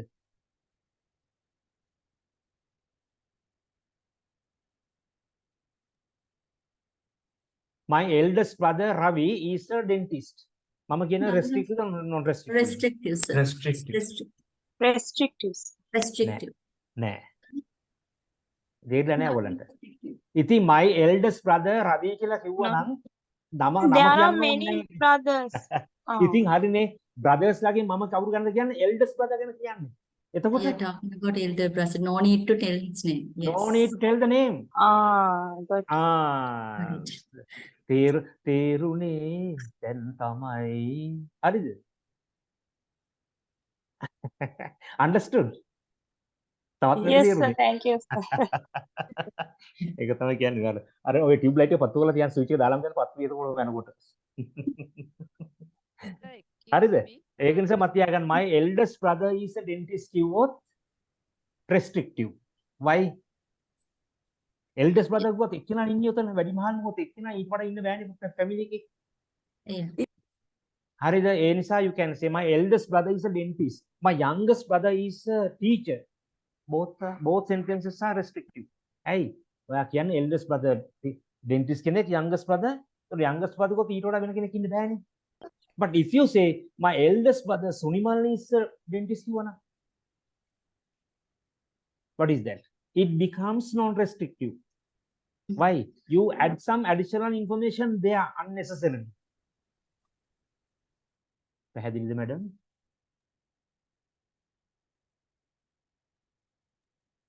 Yes, sir. Now it's clear. මට ඒත් නිකන් මට තවම නිකන් clear නෑ වගේ කිව්වට. අපි බලමු තව example එකක්. දැන් මේක බලන්න. So excuse me. Yes.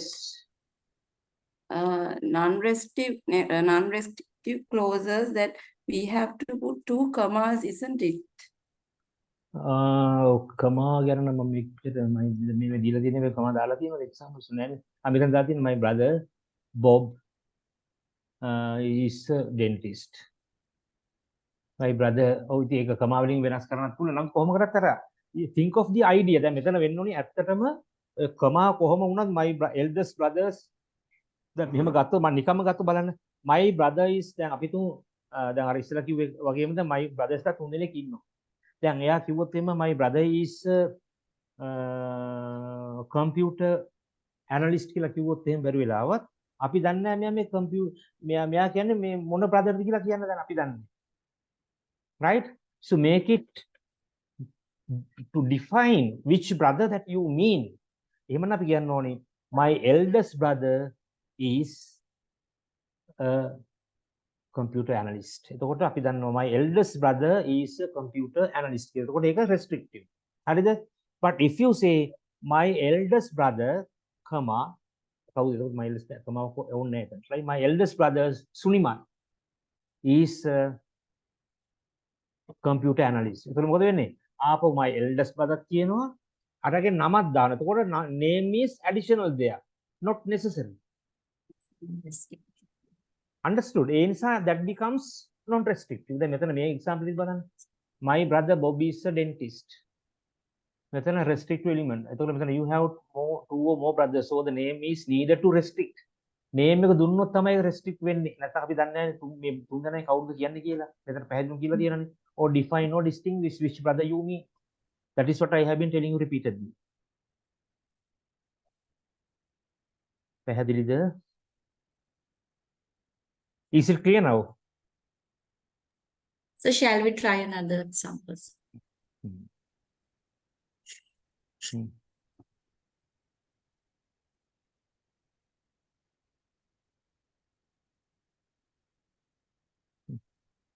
Make a balance.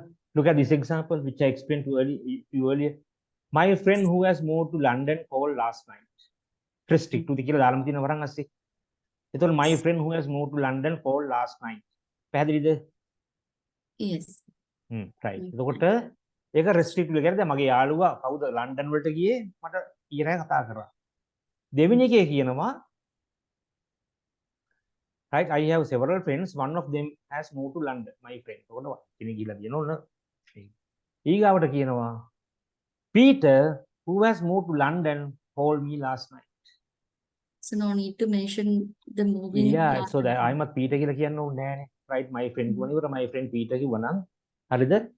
ඔන්න එතකොට පැහැදිලි එක. Peter who has moved to London. Aba who has එහෙමනම් අපිට මෙහෙම කියනවා Peter called me last night. Because you have got only one Peter. Right? ඒක ලන්ඩන් වෙන්න පුළුවන්. UK USA හරි වෙන ගුණක් කමක් නැහැ. ඒක restricted non restricted unified කියලා කියන නොතනයි වෙනස තියෙන්නේ. අතන to define you need to add the specific information if it is not available. Right? And to make it non restrictive then you can add some other information. දැන් අනිත් එක තමයි මම කියන්නේ මේක.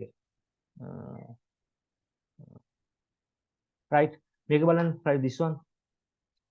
Same example, very clear example. I drove to Paris with the woman who used to live there. මම උදේ Paris වලට ගිය කාත් එක්කද? The woman who used to live there because she knows the routes, the places, whereabouts. ඊගාවට කියනවා Jenny who is our boss ordered us to report to her office at the end of the day. දැන් මෙතන Jenny කියලා ආපහු who is our boss කියලා කියන්න ඕනේ. අවශ්‍යද නැද්ද? No, it's not necessary. Our boss කියන එක not necessary. එහෙම නැත්නම් Jenny කියන එක not necessary. Right? Our boss ordered us to report to her office at the end of the day. කියවන අපි දන්නවා ඔයගොල්ලන් ඉන්නේ එක boss කෙනා ආයතනේ. එයා තමයි අපිට order කරේ. දැන් මේක non restrictive. Jenny who is our boss ordered us to report to her office at the end of the day. අද ඔයගොල්ලන් සමහර විට විභාගයට අහන්න පුළුවන් මේ වගේ වාක්‍ය දෙකක් දීලා which one is restrictive, which one is non restrictive කියලා අහුවොත් එහෙම that you should be able to sort out. ඒකම මෙච්චර පැහැදිලි කරේ ඔයගොල්ලෝ සමහර විට විභාගයට අවිලා තියෙන ඔය වගේ අර part 1 එකට අර මේ multiple choice questions වලට වාක්‍යයක් දීලා this is restrictive clause, non restrictive clause, kind of gerund form නැත්නම් participle අපි අර කලින් කියලා දුන්නා වගේ මොන හරි ඕගොල්ලෝ මිස්ලීඩ් කරන්න දෙන්න පුළුවන්. එතකොට Tamante වාක්‍ය ගැන අවබෝධයක් තියෙනවා නම් මෙන්න මේක මේ හේතු නිසා මෙහෙම වෙලා තියෙනවා මේ නිසා this is because of this has happened in this way or this additional information or this and that so that you should be able to figure it out. දැන් පැහැදිලිද? තවත් නෑ වගේ. Yes. හොඳම දේ තමයි පොඩ්ඩක් දැන් ආපෝ දැන් මේක දැන් ඔය පැය තුනක් එකට ගන්න බෑනේ. ඒක නිසා දැන් බලන්න පොඩ්ඩක් කොහොමද how you can create මේ පොඩ්ඩක් ඉන්ටර්නෙට් එකේ ගහලා බලන්න දැන් මේ ඔක්කොම මේගොල්ලන්ගේ මේ notes වල දීපෝ නෙවෙයි මේ ඔක්කොම ඉන්ටර්නෙට් එකෙන් ගත්තේ. හරි? ඒ නිසා restrictive and non-restrictive modifiers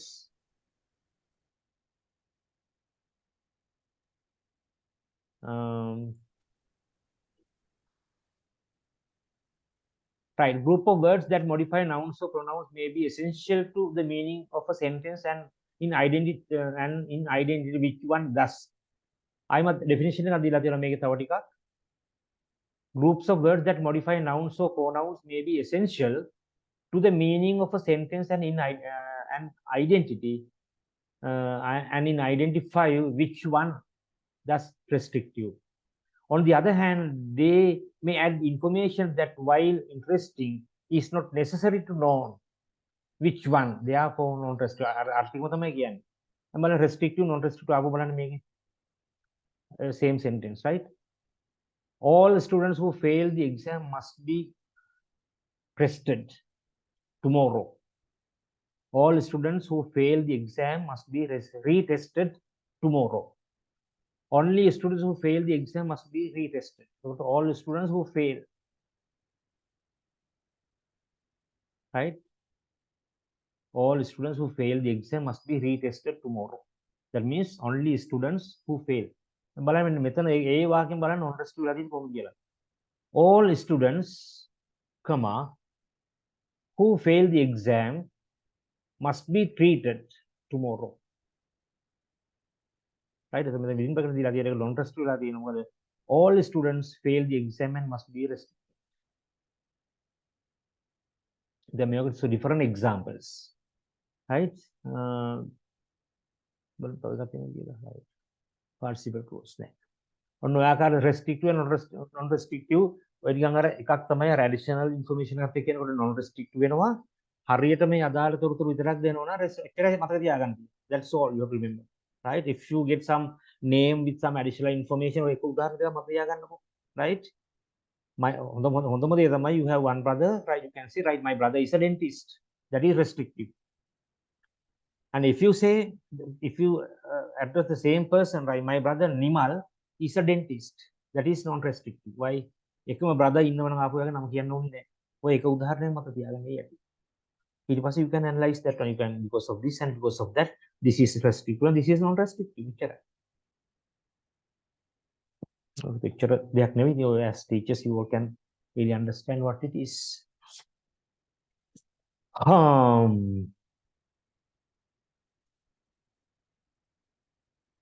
Participle clauses, right? Another way to modify nouns or pronouns is with participles. Participle noun modifiers never have overt subjects in the clause with the participle, nor with the participle modifiers are typically interchangeable with relative clause. Right? We'll look at the examples.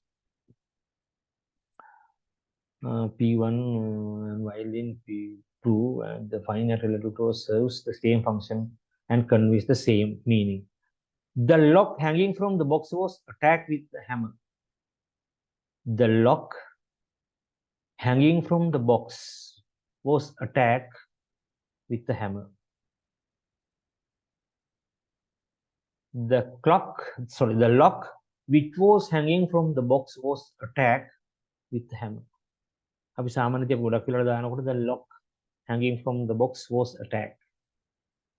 ආපහු ඉතින් the lock ඕන අපිට දාන්න පුළුවන් මේ relative clause එකත් එක්ක, right? The lock which was hanging from the box was attacked with the hammer.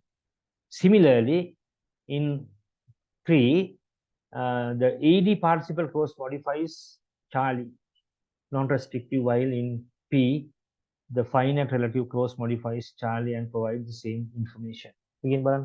Charlie, අපි කතා කරන participle, right?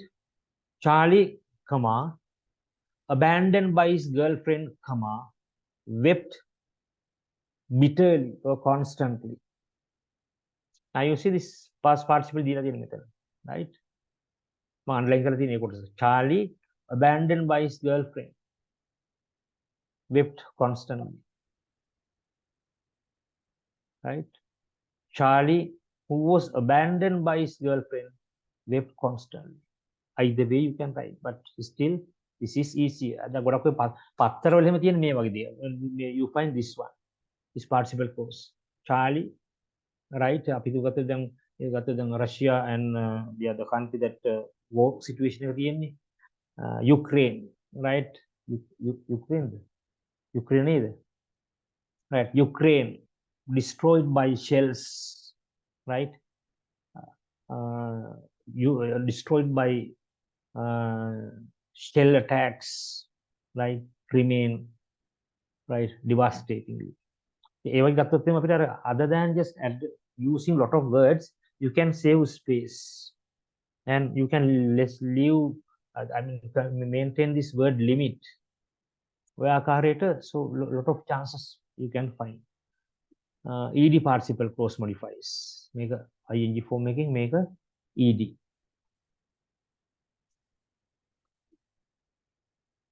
මේ ස්ට්‍රක්චර්ස් අපි භාවිතා කරනවා එකම දේ ඉතින් අපි වර ඇනලයිස් කරන්න යනකොට පැරලයිස් වෙනවන්න ඔකේ වෙන්නේ right or either I would rather say holmanize වෙනවා කියලා කියනවා සාමාන්‍යයෙන් right so it's difficult to analyze these things but still we use certain structures unconsciously but they are correct.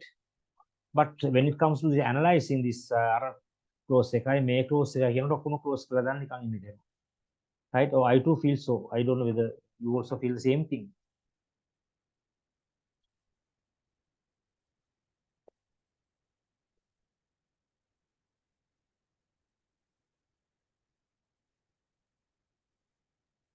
Next one. The makeup balance. Can you rewrite these sentences with the perfect participle clause? Perfect. Or participle. Because he had been late for work twice, he decided to catch an earlier train. Right? Can you rewrite? Because he had been late for work twice, he decided to catch an earlier train. Having been late for twice, having been late for work twice, he decided to catch an early train.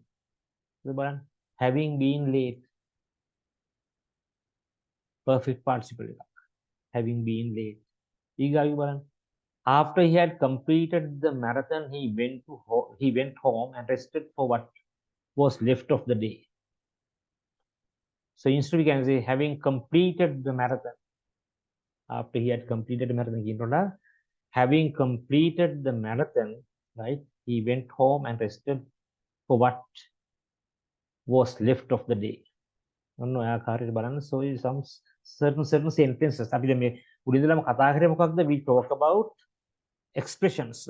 How we can express our ideas in very many different ways. And express. But remember that whatever the structures that you study here, so be 100% confident of what you write. Doubtful, don't use anything doubtful, right? With a doubt. Be confident of what you write, what the structures that you are confident enough. ඒක නිසා unnecessarily අනිත් ඒවා test කරන්න යන්න එපා. මේවා ඉගෙන ගන්න, මේවා ස්ටඩි කරන්න. But at exams you use the simplest language that you can when you are writing your answers, short answers or long answers. Nobody would complain that your language is poor, but remember the content should be there, language, the subject matter should be there in your writing. If you can maintain that variety, right, that will be fine. How you can maintain variety when writing. ඒ වගේ පොඩ variation එකක් තියෙන short sentences, long sentences, combined this compound sentences, right? Complex sentences, compound complex sentences ඒ වගේ. So different types of sentences to add to stress. Usually we use short sentences to stress certain points, but we use long sentences to add more when we give more information. අන්නේ වගේ ඔය ටික පොඩ්ඩක් practice කරන්න ඕනේ. එතකොට තමයි ඔයගලන්ට ඔය ටික හරියට ගලප ගන්න පුළුවන්.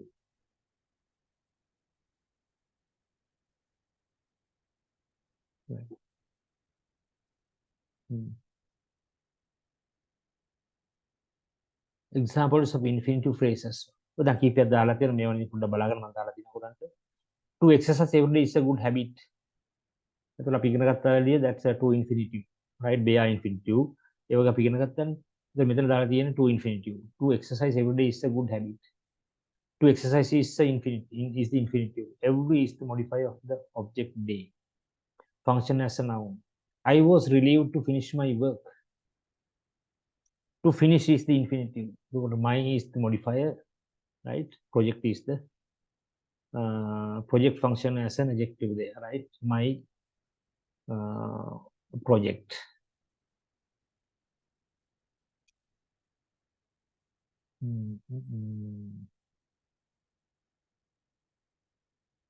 Infinitive clauses.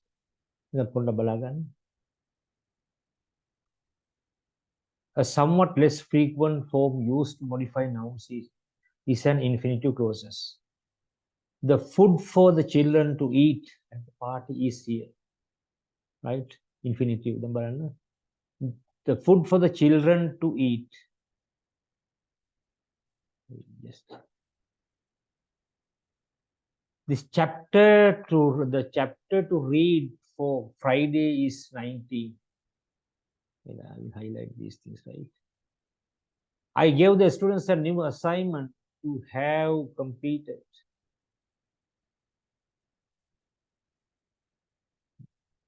I gave the students a new assignment to be working. It's all grammar. Right? Harold built this house for them to live in. For them to live in.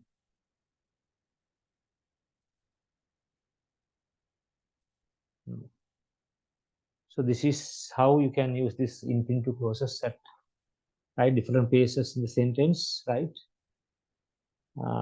Telling how you can use this to infinitive in sentences like this. It depends on the style that you are selecting. And the last episode, infinitive clauses contain a verb. Infinitive clauses contain a verb in its infinitive form. They are non-finite clauses in that their job being in the infinitive form doesn't carry sense. Infinitive clauses may have a subject which is preceded by for. The for is a complementizer, a type of subordinator whose only function is to introduce dependent clause. For more frequently, infinitive clauses have no overt subject. Subject is typically understood as people in general. For John to ignore her advice would be foolish. Right? For John to ignore her advice would be foolish. To write good poetry requires as much practice as talent. Right? So මෙන්න මේ ආකාරයට infinitive clauses කියලා දැන් අපි ගොඩාක් දේවල් කතා කරලා මේ clauses ගැන කතා කරා. I know that 100% sure that you may have some kind of confusions. මේවා ටිකක් හිමින් තෝරලා බේරලා ස්ටඩි කරගන්න. I will send you the presentation to you all. So today right from the beginning we discussed some hilarious stories. Plus then we talk about some clauses. Subordinating and these clauses like structures aviator. Finite clauses අපි කතා කරා, non-finite clauses අපි කතා කරා, right? Finite and non-finite. Then there are four types of කතා කරා, infinitives, participle, gerunds and verb clauses ගැන කතා කළා. So we discussed many things regarding these clauses. මේ පොඩ්ඩක් ඉන්න ගමන් බලා ගන්න. ඒක බලාගත්ත පස්සේ ඔයගොල්ලන්ට මම හිතන පොඩි පැහැදිලි තැන් මතුවේ finite non finite එතකොට restrictive non restrictive ඒ වගේ ටික පොඩ්ඩක් බලා ගන්න. එතකොට I suppose that you got something out of this, not 100%, maybe a considerable amount of what I have discussed. So you won't be very badly tested on these things, don't worry. මේකෙන් ප්‍රශ්න එච්චර එන්නේ නැහැ ගොඩක් වෙලාවට. මේ ප්‍රශ්න හදන්නත් බෑ. Yes. We Yes. didn't receive last week presentation, the slides of. I will send you both. Okay, sir. Right? Thank you. I will send give the previous one. Yes. Usually I forget, after this session, once I complete the lecture, I get tired and I just quickly turn off the computer and then totally forget that one. Right? Nearly 3 hours just speaking and talking and explaining these things. You may have experience of teaching to your students, right? At a stretch, just doing in that ways the tedious. Anyway, I will send you right now. I will send it to your Mr. Ajit, so that from Ajit you can take it. Hope you got something out of this, and then we'll meet next week. And then next week we'll be discussing more interesting and more what can I say, more appealing topic to you all, right? Shall we wind up the session then? 2 minutes left, but I have finished my session. The slides are over. 36 slides. Is it enough? මදි වගේද? නෑනේ. මදි වගේද ඔයගලන්ට? No, sir. Overloaded. No, sir. More than enough, sir. More than enough. එක තමයි. Right. හොඳයි. එවන අපි අද මෙතන නතර කරලා අපි will meet next week with some more creative work, and hope that we'll just develop මේ මොනවද පොඩ්ඩක් ගන්න ඇඟට අරගෙන පොඩ්ඩක් බලන්න how you can develop these things and develop your writing skill really. අතු නිකම් මේ විභාග වල පාඩම් කරලා නිදිමරාගෙන මේ කකුල් දෙක බේස් එකේ දාගෙන මේ පාඩම් කරන එක නෙමෙයි වෙන්නේ මේ දීලා තියෙන notes, but see how you can incorporate these and then develop your writing, and then how you can help your students to develop their writing skill on the other hand, so that both parties would be benefited from this kind of exercises. Okay, then have a nice week ahead, and thank you for your response and your keep me awake throughout. Thank you very much, sir. Yes, sir. Thank you very much. Sir. Thank you, sir. Thank you all. Thank you very much, sir. Thank you.